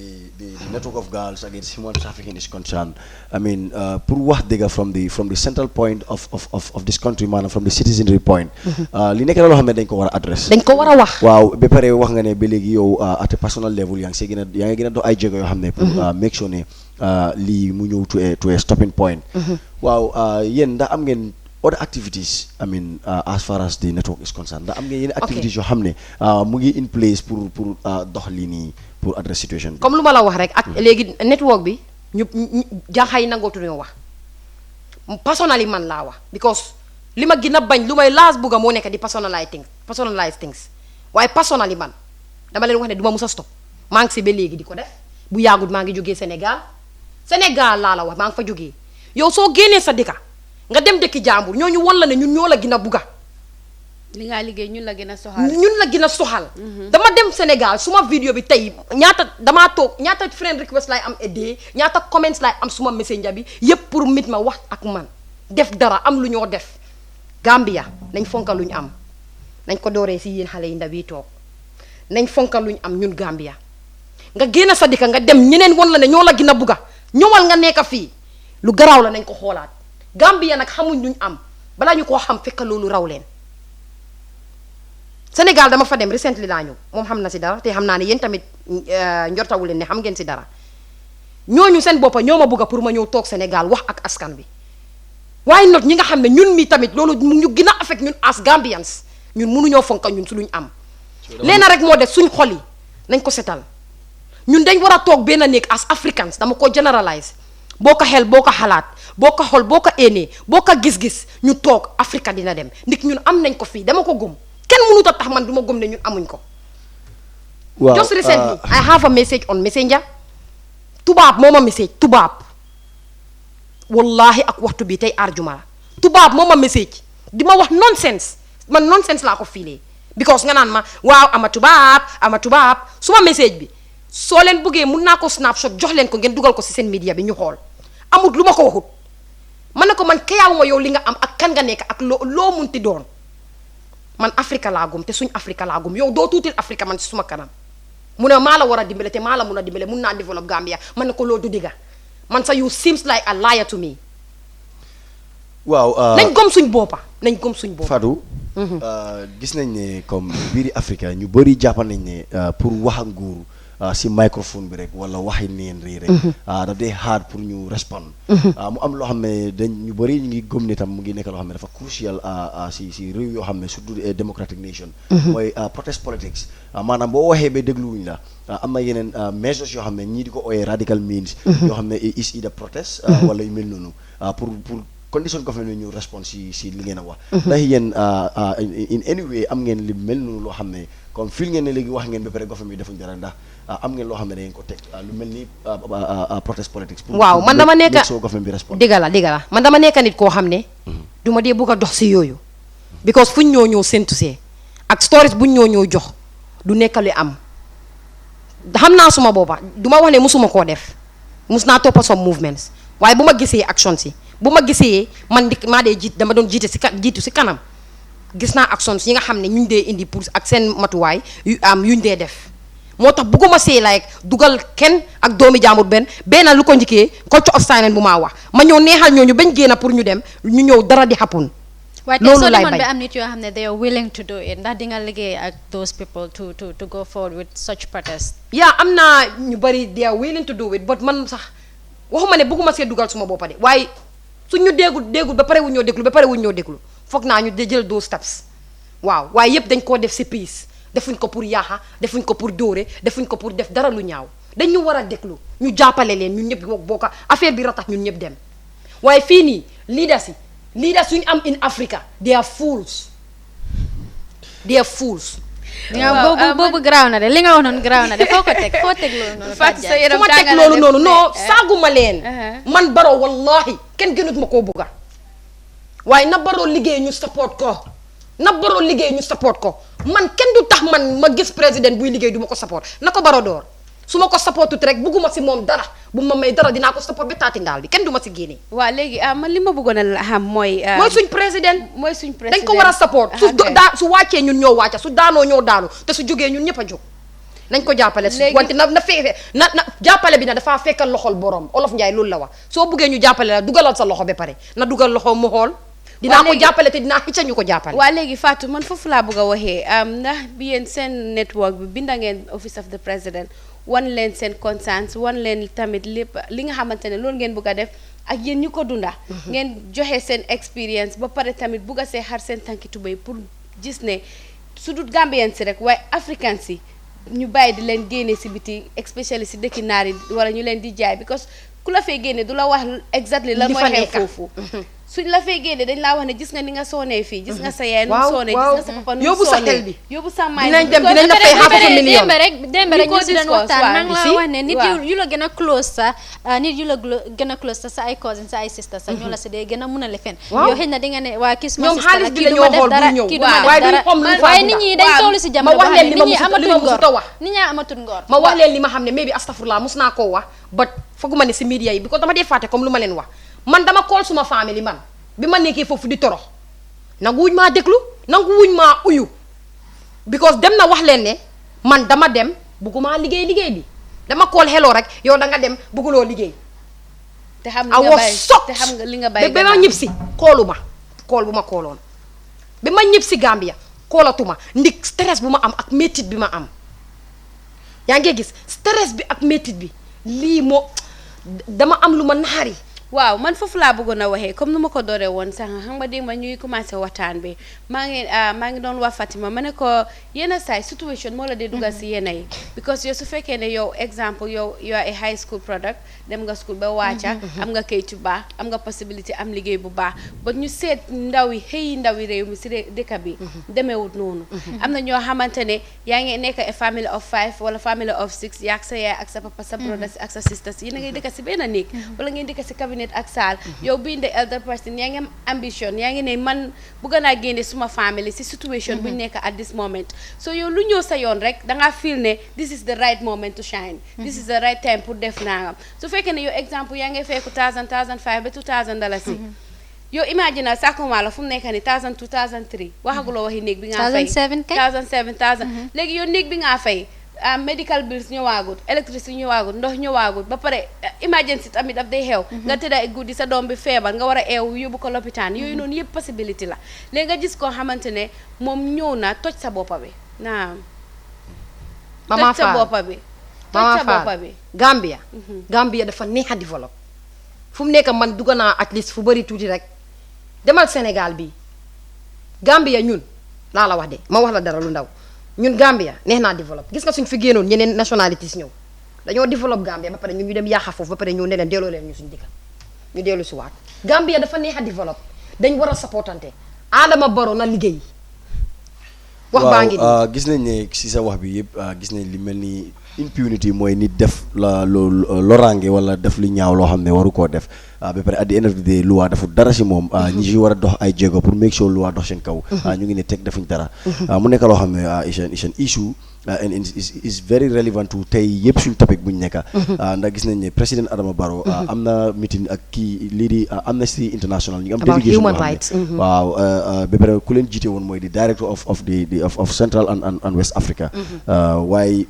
mbiri impunity bi dëgëral na ko bu moo wax ak président Adama Barrow léegi waaw dafa mel ni am nañ caller si line bi bu bëgg a contribute balaa ñoo dem for the place asalaamaaleykum caller noo tudda ak fooy caller Papa Ndiaye Holland. waaw lan moo nekkoon sa contribution ci show bi Well, actually good discussion, job well done, but fine, that lady is trying to make a very good point, but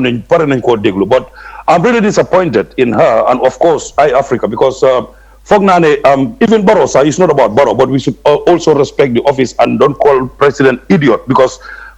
we have to treat people in a certain way. Boo xam ne ñun ñëpp war nañ koo mën a understand. You know what I'm saying? Doo mën a toog foofu noonu lu happen fale nga ne président bi idiot la or they are all fools. There are certain things you can just put it across to people's head without using certain languages. Man loolu moo tax ma call, but please wax leen ko mu teg su buggee nit yi déglu ko ne ko take it easy, and the idiot word towards Barrow, I don't think that's very fair, to be honest, despite me I'm not for Barrow, but that's very unfair. Okay, thanks a lot. jërëjëf Kola. ok dama bëgg a leeral lu moo wax foofu jégaloo si loolu noonu rek. déedéet dama bëgg a leeral lu moo wax foofu mu jàll rek déedéet baalal ma leeral foofu saaguma Barrow directly saaga ko dama ne sometimes I feel like calling him but suñ président la saaguma ko direct saaguma Barrow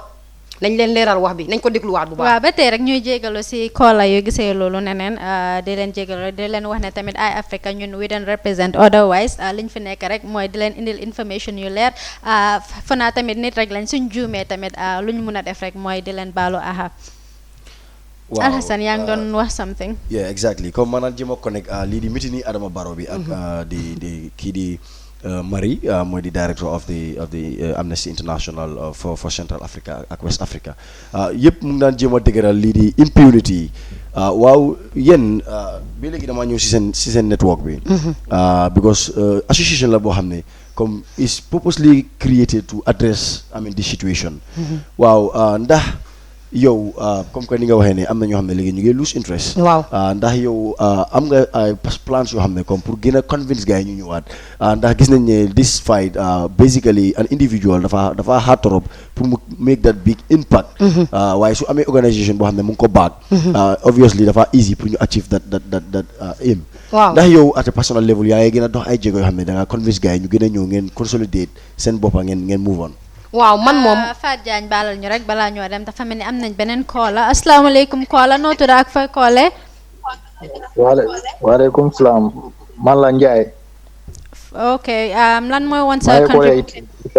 waaw sa contribution ci show bi please. maa ngi rafetlu seen programme bi bu baax a baax. jërëjëf. hello. jërëjëf waaw ñu ngi laa dégg. waaw maa ngi jërëjëfal jigéen boobu noonu di wax soo lu ma wax na dëgg la. waaw. hello. waaw ñu ngi laa dégg. waaw li nga nekk di wax xam nga. soo maa ngi rafetlu programme bi bu baax a baax na ko téye foofu noonu because ñu bëri ñu ngi dee dem ci dëkki naar lu ñu dee daj foofu noonu. daf dee ëpp miti sax. soo génnul nag doo dee mun a xam waaye mu dafa génn moo tax moo xam loolu soo lu mu nekk di wax noonu yëpp dëgg la. dafay baax boo génnee nga gis dara lu nga xamante ne ni baaxul sa doomi dëkk nga ñëw wax leen ko loolu lu baax la lu rafet la maa ngi kontaan si di ko jërëjëfal daal si lu mu nekk di def noonu. jërëjëf da ko téye foofu noonu baax na trop waaye. jërëjëf. jërëjëf Kola thank you so much. waaw moom tam mu ngi laa gërëm comme ni nga ko déggee rek waaw waaye ñu ñëwaat si point boobu noonu rek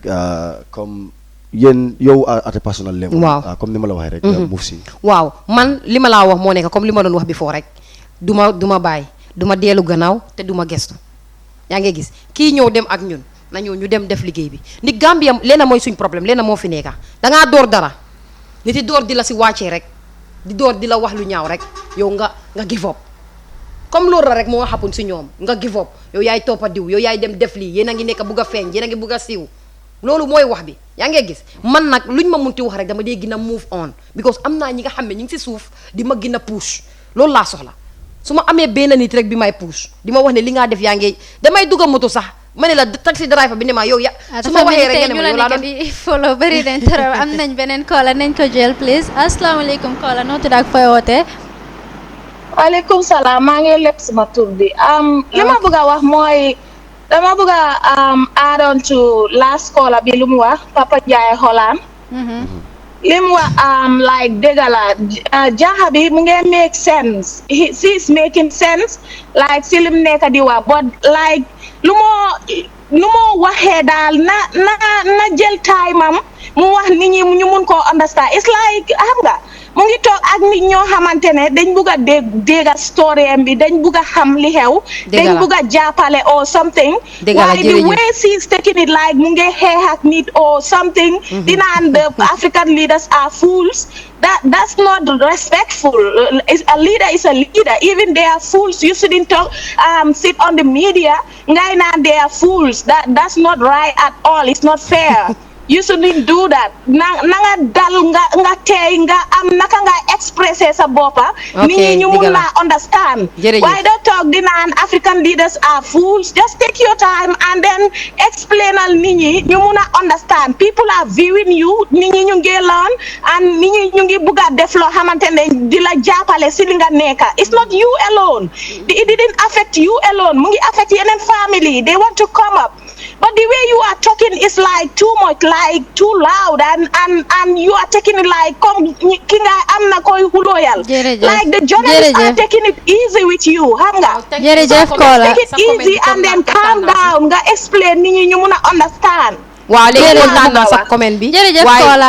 ñu la jaajëfal si call bi nga call ba pare di leen baalu aha nit moom comme ni ma ko waxee àllee rek nit rek la we bound to make mistakes fana suñ defee mistake beneen ko ne des luñ am pour def rek mooy di leen baalu aha ñun yéen lañ fi nekkal lu leen naxari rek daf ñoo naxari waaw dëgg la am lu may bëgg a yokk si loolu rek moo nekka African leaders yi soo gisee ma wax loolu still now African leaders ñu ngi def memorandum of understanding just Sudan fii ñu ngi def memorandum of understanding si Saudi Arabia Kuwait Qatar ba léegi ñu ngi koo def di yóbbu seen nit ñi daanaka ñu ngi jaay seen nit ñi su fekkee na dégg nañ ko ba lii naxari leen nañ tëdda seen lal ñu dégg xalaat bu baax li maa wax saaguma leen directly am willing to saaga dem but dama wax li maa wax pour ñu dégg li ma nekk di wax waxuma kenn diw lii la loolu laa bëgg rek pour mu leer nañ liggéey suñ buggee ñu dem Afrique ñoo ko mun a yóbbu fii ñun suñ activisme dafa mel ni amul benn njëriñ demal Amérique lu ñoo wax Donald Trump duñ ko mus a wax Baro kenn ñemeñu koo wax Baro lu ñoo wax Donald Trump kenn ñemeñu koo wax Baro kon nag man li ma wax duma si dellu gannaaw te duma si gestu saaguma kenn direct li saaga la dama ne I feel like te maa ne African leaders they are fools. waaw Fatou mun nga ñëw wax rek fu mu nekk nii kon ka sa am na ñoo xamante ne si sa members yi they are not willing to come out because of the discrimination and the stigma behind hay diw la di moom moo demoon place sanga moo nekkoon si radio bi wala moo nekkoon si télé bi so dafa am benn statement comme ni nga ko waxee dafa demoon di hay dañ ko yóbbu woon cagatu ba amanaa sax su dee yow jigéen nga sax am jikar sax dina jafe so ñu ngi laa laajte dafa mel dañ am nañ beneen koola waa asalaamaaleykum koola noo tudd ak fooy wootee asalaamaaleykum maa ngi koole Italie Torino luy sa contribution ci show bi please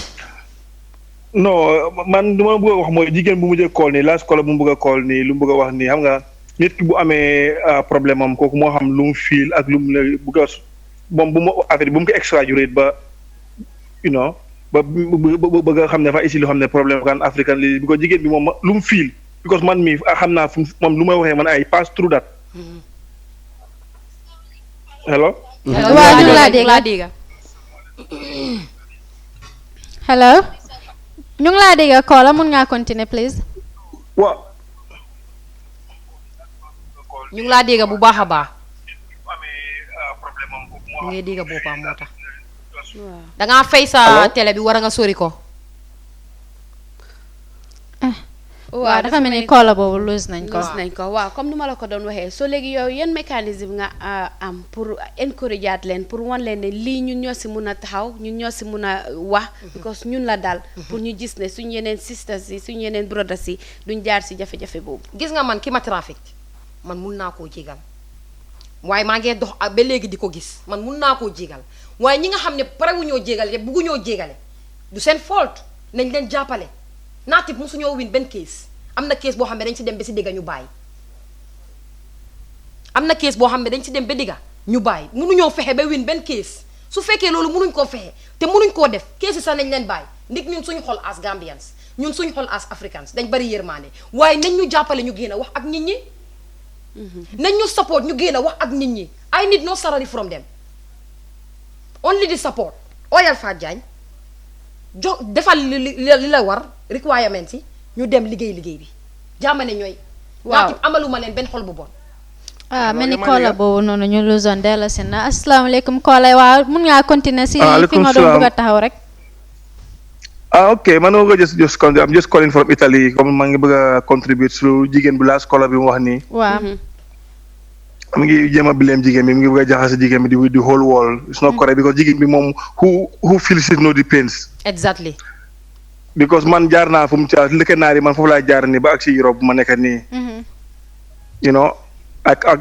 man dama encounter a lot si dëkk naar yi comme lu jigéen bi di wax nii because sometimes sooy wax nii am nga jigéen bi mu ngi waxee xool because dafa feel lu mooy wax dafay dundalu because man déglu naa ko si Ndoye Bane last week mu ngi wax foofu noonu. waaw nit ñi ñoo ko war a nit ñi ñu koy déglu ñoo ko war a understand nga comme nu mu waxee noonu bu ñu ko jàppee as a big problem because xam nga moom dafa am indi right am to speak the truth. You know Gambien moom soo waxee wax bu ndaw rek dañ ko exagéré suba si bind ko naan jigéen bi moo wax lii jigéen moo am na freedom of speech. lu ko am nga moom lu mu fii loo am nga démocratie leen nekk am na si have freedom of speech in Europe fii da ngay taxaw nga président bi lu ko neex nothing will happen. but Gambian people si lu ndaw rek ak Sénégal ji ko Sénégalais lañ bëgg a jël. lu tuuti rek dañ ko exagéré bu nekk ay big problème nga bàyyi tomorrow sax nga gis ko ñu public ko si Facebook bi everything kii moo saaga African leaders yi nii bu ko indi problème. you know she have feelings of speaking.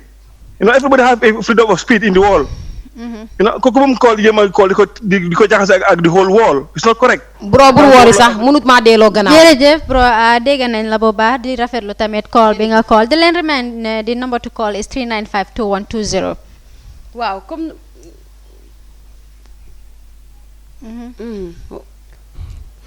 waaw gis nañ ne contributeur yu bëri ñu ngi stick to the point ne saa warta wax li African leaders yi basically that is the main point contributor yi soo leen mën a contribute si the main topic that is the human trafficking boo xam ne right now is an issue in the country and Africa at large su ñoo contribute let's make sure that we contribute directly on the topic waaw continue la sa yaa ko waaw loolu dina am solo léegi lu ma doon laajte mooy comme xale yu jigéen yi nga wax ne dañ discourage daanaka because léegi duñ dee nangoo génn pour wax yow lan nga am pour wax leen su ko defee because xeex bi du xeexi benn nit du xeexi benn fan te soo seetee history back ñu yàgga nañ di fi jëlee nit di leen yóbbu fu mu nekk ni comme ni ko gars yi waxee enough is enough dafa doy pour fu mu nekk ni pour ñu jël suñ xale yu jigéen yi wala suñ ndaw yi sax du leen yóbbu waaw yéen li ngeen a def nii is one of the best support xam ngeen si loolu xaw ma na xam ngeen ko bu leen xeeb li ngeen di def nii de almost 75% ngeen def nii ba pare public bi di def 15% ñun suñ boppa def 5% sorry 10% bu des gis nga lu tax ma wax loolu am na jànxa bu nga xam ne génn a wax tax na jëkkëram fase ko waxuma ko fen su ma ko waxee suma own plateforme laa ko wax mais bi jànxa bi génn a wax tax na jëkkëram fase ko te jëkkëram daf ko doon support pour mu ñëw wax ndik lu mu dunda ak métit bi mu am culture of silent bul wax yow Fadiane su génnee tey wax nga support ko communal ko defal ko lu bari yow sa mbokka su génnee wax nga ne ko lu tax mu génn a wax if hypocrite si yooyu mooy lan te di nga message Fadiane on messenger di ko jaajëfal di ko wax ne proud naa si yow kon siiw du jaami borom ñun génnuñ pour siiw dañ génn pour eete dañ génn pour jàppoo dañ génn pour booloo pour nekk benn liggéey soo déggee tey moom xam naa ne waaw Fadiane moom wax na waaw Fadiane wax na loolu rek foofu rek laay am waaye soo gisee ma wax loolu dafa am lu tax ma wax loolu du ma toog seen saaga kenn directly te defuma saaguma kenn directly nañ dégluwaat ñu delluwaat gannaaw jànxa boobu sëyam tas na because of loolu génn a wax buñ demee KMC vidéo boobu dañ am pour dem KMC ñu delete vidéo boobu waaye fekkanite copie nañ ko ñeneen def nañ ko waat mu demaat viral ñeneen ñi defaat nañ ko audio ba senaat ko moom mu am si problème ak jëkkëram pour jëkkëram ni def ko fase na dem ba fi vidéo bi génn façon things like this man du ma forcer nit mu ñëw bokka oo mu ñëw def dara loo xam ne dafaa yaaxa àddunaam oo daf koo yaaxal lu bari waaye man laa wax man personnally kenn du ma stop kenn du tax ma bàyyi li maa def yàlla bi ñu tiim xam na li maa def xam na intention bu ma am di ko def kenn fayut ma si kenn mayut ma si kenn du toog si media bi ne ma may naa Fadiane pour mu dem liggéey lii amut gom-gom bu ma am man xam naa ne am strong wax nañ ma ko bari na waaye I believe in it and I will continue with it. waaw tey suñ doon compare diggante góor ñi ak jigéen ñi human trafficking yow si sa own perspective ñan nga foog nañ moom la gën a affect jigéen ñi la gën a affect ndik tey lu ma laa wax nii. ok amat nañ beneen koola asalaamaaleykum koola noo tudd ak fooy koole. Assalamualaikum. Alaikum salam. Lisa contribution ci show bi please. Ya ñu ngi la nuyu bu baax di rafetlu programme bi bu baax a baax. Jërëjëf. Just dañ doon laajte Fatou pour information am nag ban pour la amee si Facebook nga xam ne nit dina mën a get in touch with her. Fatou so ñu ngi rafetlu programme bi bu baax a baax a baax. Jërëjëf thank you. waaw jërëjëf. thank you jërëjëf waay. waaw moom mu doon laajte sa Facebook details. waaw Fatou Jagne la. soo leen paree tamit mun ngeen maa taag affaire yi rek pour gars yi ñu xam ne. waaw Fatou Jagne bi can you go with the spellings pour mu gën a spécifique. waaw FATOUJAGNE waaye Fatou Jagne yu bari ñoo fa nekk te suma nataal yi ñu ngi fa. te du man. waaye fi mu am like ñetti gaynde yi foog naa tey laa ko ceeñ. dafa am goon Gambia flag bi waaye léegi ñetti gaynde yi ñoo fa nekk. waaw ndi wane pour wane ne man gaynde laa quoi. waaw ba tey ñun doon wax si diggante góor ak jigéen ñi when it comes to man dama kontaan si yéen a ngi wax waaye man dama kontaan si yéen maa ngi wax sa nit kontaan bu ma am si yéen xamu leen lu ngeen di def nii de. human trafficking. paa yal na la yàlla fay waay. léegi mu ngi wax comme diggante soo seetee comme statistics. góor yi lañ dee gën a yóbbu wala jigéen ñi lañ dee gën a yóbbu. jigéen ñi lañ dee gën a yóbbu fu mu nekk nii trafficking dafa bari façon. soo waxee trafficking they will just put it on ne like kiñ enu yóbbu ko te xamut yu bari trafficking dafa bari façon. tey mun naa laa wax ne am na yeneen jànq yi fa nekk foofu biñ leen a yóbbu xamuñ exactly liñ leen faa yóbbu waaye xam nañ ne dañoo dem liggéey mi daal. biñ demee ba foofu gis liñ leen fa yóbbu liggéey bu métti buñ leen fa yóbbu loolu yépp is part of trafficking. tey ñooñu ñu ngi daw seen kër boos di def cagatu. li ñoo bañ ma wax. waxuma ko pour bileem leen lu seen coobeeree moo tax ñu koo def. suñ fi amoon fii luñ bugga duñ génn a dem xeexuma ak kenn nii laa dee waxee dara nekkut suma xol bi moom xam na ma ñoo def school yi xam na ma bu baax lu ma dee su ma waxin moo am doole. waaye dara nekkut suma xol dara nekkut si man. na ma jigéen boobu nag maa ngi koo jégalu mu jégal ma si nu maa waxee. waaye nii laa dee waxee. mënuma koo ceeñ yàlla la nit yi ñun daf ñu binda wante emuñ. am na ñu nekk foofu di cagatu réel cagatu. waaw di cagatu waaye nekkut seen coobeere moo tax ñu koo def. africans yu bari nekkoon naa ak ñoom. for some time xam nga liñ ma wax lii soo ko fi defut doo dunda ma ne leen is beta ma dem si jéel bi ku dan ma def ko fi loolu laa leen wax ma dem si jéel bi dan ma def liggéeyu cagatu bi ndig duma ko def xalaatuma ko ñëw ma fii pour toog yaa xa diggi deri naar wala ñëw fii pour toog yaa xa deri africans yi wala deri gambians yi nañ leen jàppale ñi bari bëggu ñoo ñëw ñu ngee yónnee loolu nag bëggu ñoo ñëw waaye liggéey bi nag setut buñ fa nekkee du ñëpp. du ñëpp. pour leeral ko du ñëpp. waaye soo ko doon def percentage wise. comme let's say out of 100% bi. waaw out of 100% bi mun naa wax 85. ok waaw ñuy dem ñu des ñu tuuti la te dañoo daw dem rent ki néeg te néeg boobu ñoo rent noonu any time any second police yi mun nañoo ñëw daaju ko yóbbu leen ci prison bi te ñooñu amuñ koot. amuñ comme caga defaral seen kayit yi dañ leen faa bàyyi ba ñoom ñu kontaan pour génnee leen ñu soog leen a delloo seen dëkk yi. waaw Fatou gis nañ ne ñu ne every problem for every problem there must be a solution. wala there must be an anticipated solution. yow yaa nga di yëngu si affaire bi nii am nga jaajaar bu bari daal as far as solving this problem is concerned. yow what do you think needs to be put in place I mean as far as the government is concerned. I mean lan nga foog loolu lañ war a def specifically. pour mu mun a augment lii situation bi nii. waaw di ko waxaat rek. baro bu mus a déglu ku ko wax ne Fatou Jagne daf la saaga na déglu lii bu baax déglu ko ak xel te bu mu ko dégloo ak xol balaa ma fee ñëw wax weeweeyu na ma dégloo ak xel saaguma ko baro maa ko wax na ko déglu bu baax dinaa ko support ba taatin daal su paree liggéey kenn du ma si génne waaye lépp lu ma dama ko def si yoon Ansou Jammeh president of Barrow Youth Movement man dama ko message personally ndax dañ xamante moo fes la bu mu waxee daf ma bëgg a gis moo def affaire yi pour ñu gisante pour ñu toog waxtaan dama ko message personally man Barrow su paree liggéey dama koo liggéey te lu ma ko fa wax si dégga si la ma reply yut ba léegi kon xam nga loolu am na xel bu ñaaw reply yut ma bu ma ko waxee ne si dégga laay liggéey si kaw dégga mun naa leen dinaa leen support pour wane ne rek lii defuñ ko pour criticize te suñ criticize dañ war a criticize because dañ bëgg a dem moo tax tey ñu teg Barrow pour mu toog waaw waaye nañ leen jàppoo pour li nga wax comme ma ñëw fi ngaa wax nañ leen leena rek mooy tax ñu dem leena rek mooy tax pour affaire bi sooti nañ leen jàppoo nañ leen buggante nañ leen éenee wante jàmma as ndaw surtout ndaw yi nga xam ne ñu ngi Gambia fii ñi si mel ni yéen ak media bi xam nañ leen public bi xam nañ leen society bi xam nañ leen nañ leen wàccee suñ bopp te xam ne nit rek ay garabam. am nañ beneen caller asalaamaaleykum xam naa kii mooy nekk suñu last caller as ñu ngi run out of time asalaamaaleykum caller noo tudd ak fooy caller. Waalaikum salam. My name is Usman, my colleague Italy, waaw lan mooy sa contribution ci show bi please. Wow, small contribution mooy sis bi lu ma wax ni something true la waaw c'est pas man léegi la ñëw may lii waaye after ma dugg online ma check yaa ngi waxtaan sis bi lu ma wax ni mu ngi walom ne mu ngi make sense parce que xam nga lu ma wax comme African president ngeen neloo something true dëgg la nekk di wax xam nga ñi ku ñuul dafa sona si wóor bi foo dem ñi ku ñuul si dëggam rek la am jaam understand nga ñi ku ñuul kolo bi léegi xam nga dafa sofa trop so Afrique léegi dañu war a dimbale trop spécial gars dañoo wax ne affaire jigéen yi something true la xam nga ñun dañ ko dunda dañ ko gis xam nga so si su ma wax ni real thing xam nga man kañ wéeru ma ko lu ma wax ni yëpp possible la naar société ñi lekk ñi ku ñuul la téew ko ñit xam nga mbaam sax moo tere ñi ku ñuul understand nga man koo déglu sax man koo fil sax maa ngi jooy bul jooy bro gis nañ loolu yaa ngi jooy bul jooy waaw xool dafa fees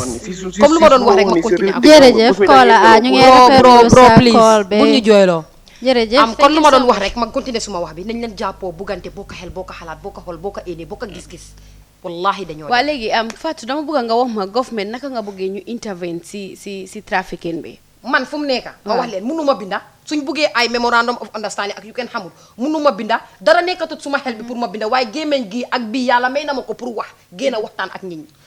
léegi moom laa la wax léegi government laa wax nañ ñëw naka nga bëggee ñu ñëw jàppale leen yéen comme su ko defee ñi nga xamante ne ñooy agency yi wala ñoom ñooy lifin jël nit ñi di leen yóbbu pour ñu mun leen a indi xam ngeen yéen xam ngeen ñu bu baax xam ngeen ma man personnellement xam ngeen organisation bi bu baax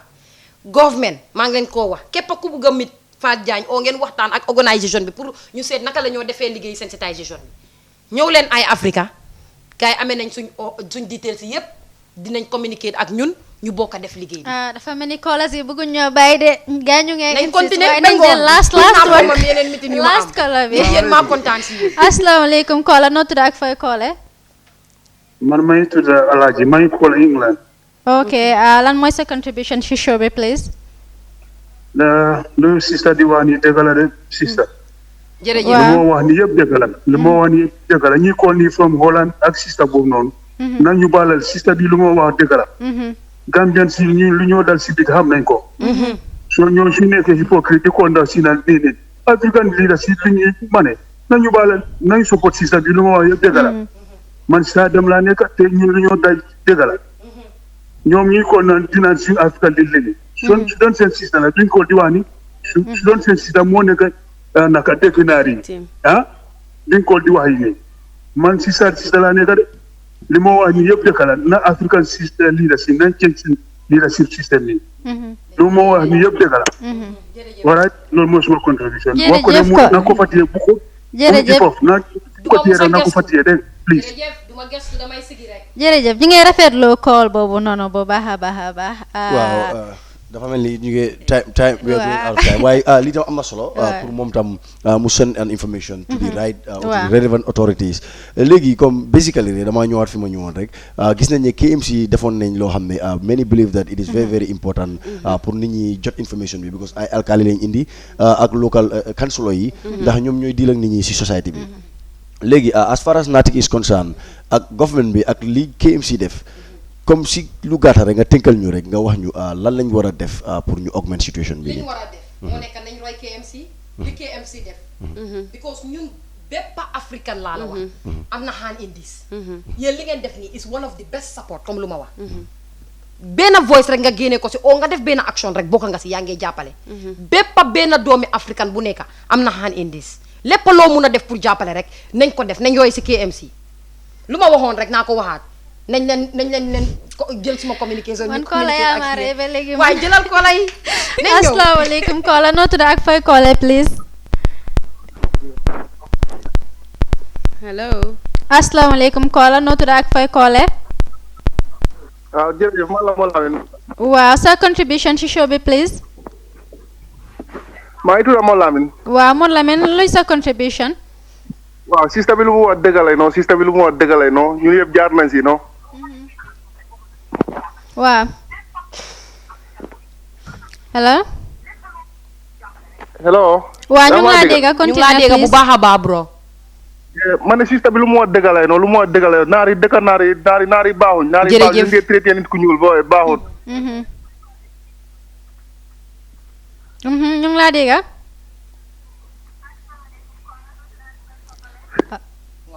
waaw mu mel ni ñàkk nañ kooku noonu. pour ñu xam. àdduna yëpp ñu xam surtout Gambien ñun dañ bugg a nit ba nga xam ne suñ amee gan. ñun gan moo ñu gënal ñun suñ nit ñi ñun ndax ñun dañ fi dee tirit der bu weex tirit bu bon amut lu tax kon ñun suñ demee jaay ñu tirit noonu lii lañ war a calculer ñun dañ bugg a nit ba buggatuñ suñ boppa lii nag issue la soxoruma te nekkul dama ko wax pour retraite si ñun ñëpp benn yàlla bi moo ñu binda waaye ñoom gomuñ loolu ñoom pour ñoom yàlla bi leen créer ak bu ñu créer dafa différent. waaw waxtu bi moom mu ngi ñoo jaamu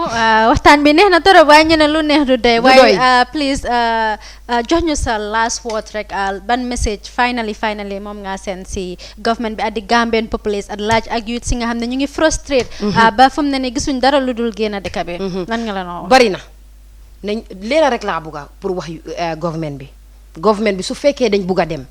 su fekkee dañ bugg a gis Gambia tey ak ëllëg nañ jël youth si ñu jiital leen youth si bari nañ ñu jànga bari nañ ñu am xam-xam waaye suñ jëlee ñi màgget yi yëpp teg leen foofu noonu youth si ñoom fu lu ñoo def even mun nañu def dara pour ñu mun a créer tal suñ boppam lu ndaw jàppoo liggéey maa ngi wax nag képp ki nga xam ne yaa ngi maa seetaan su fekkee da nga bugg a am suma nomba mun nga maa call si 222 3177 wala 3833 177 suma Facebook bi nag Fatou Jagne la FATOU JAGNE incha allah suñ paree gars yi dinañ ko def si seen page bi pour yéen ñëpp ngeen am suma contact incha allah ñu waxtaan rek yëpp pour waxtaan la because loolu yëpp si support la bokka tey ñoom luñ def nii man mënu ma leen see fay lii lu rëy la ay millions la jërë ngeen jëf maa ngi laa gërëm di la santa seen network bi amu leen website or Facebook waaw am nañ Network of Girls Against Human Trafficking am nañ page on Facebook ma bàyyi suma sister bi jongoma pourquoi jongoma Fatim di jaajëfal Fatou si ñëw bi it was a short notice waaye mun naa fexe ba because dafa cancel meeting tamit yëpp pour rek mu mun a ñëw fekkee li nga xamante ne mooy programme bi di ko jaajëfal bu baax a baax comme ni mu ko waxee yàgga nañ ñoo bokkoon school te xamante nañ bu baax a baax so dama ko encourage rek si lu mu nekk bu mu si dellu gannaaw sooy def dara ndax yàlla tax yàlla moo laa fayal boppam di leen wax ne kolose ak viewers si ñu doon seetaan li la ñu waxtu mayoon di leen jaajëfal bu baax a baax thank you. Wow. Well, viewers, this is all we have for you on today's edition of Good Morning Africa, and you can catch up in our subsequent edition on Monday and the following week as well. Waaw balaa maa dem rek ma jaajëfal kii di Eunice Sow suma nijaay la moom he's a constant follower mu ngi fële si Italy am nañ Charles Diatta tam he's also a constant follower ak kii di Ousmane Traoré he's also in Italy and they are constant followers and contributors. Bye for now. waa jërë ngeen jëf viewers yi ñu ngi leen a jaajëfal si toppa bi ngeen ñu dee toppa every Monday from Monday to Friday from 9 to 10 di leen ne rek ñun amuñ seen fay fi ngeen ñu teg xaay na torop xaw ma ndax sa yelloo nañ ko waaye jërë ngeen jëf daal amuñ seen fay ñun yéen lañ am loo leen bëgg rek lañ leen a defal lu leen naxari nañu di leen dig daje ba suba si seen beneen Good Morning Africa show man la Fatmata Jaaju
Fear over electoral rigging rocks Zimbabwe as the country. Yesterday,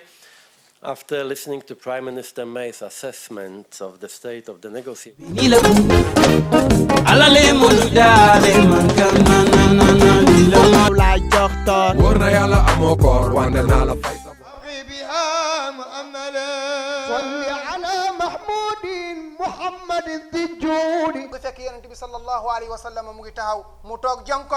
why it is our diocesan patron feast day is because the Cathedral of Our Lady of the Assumption is dedicated.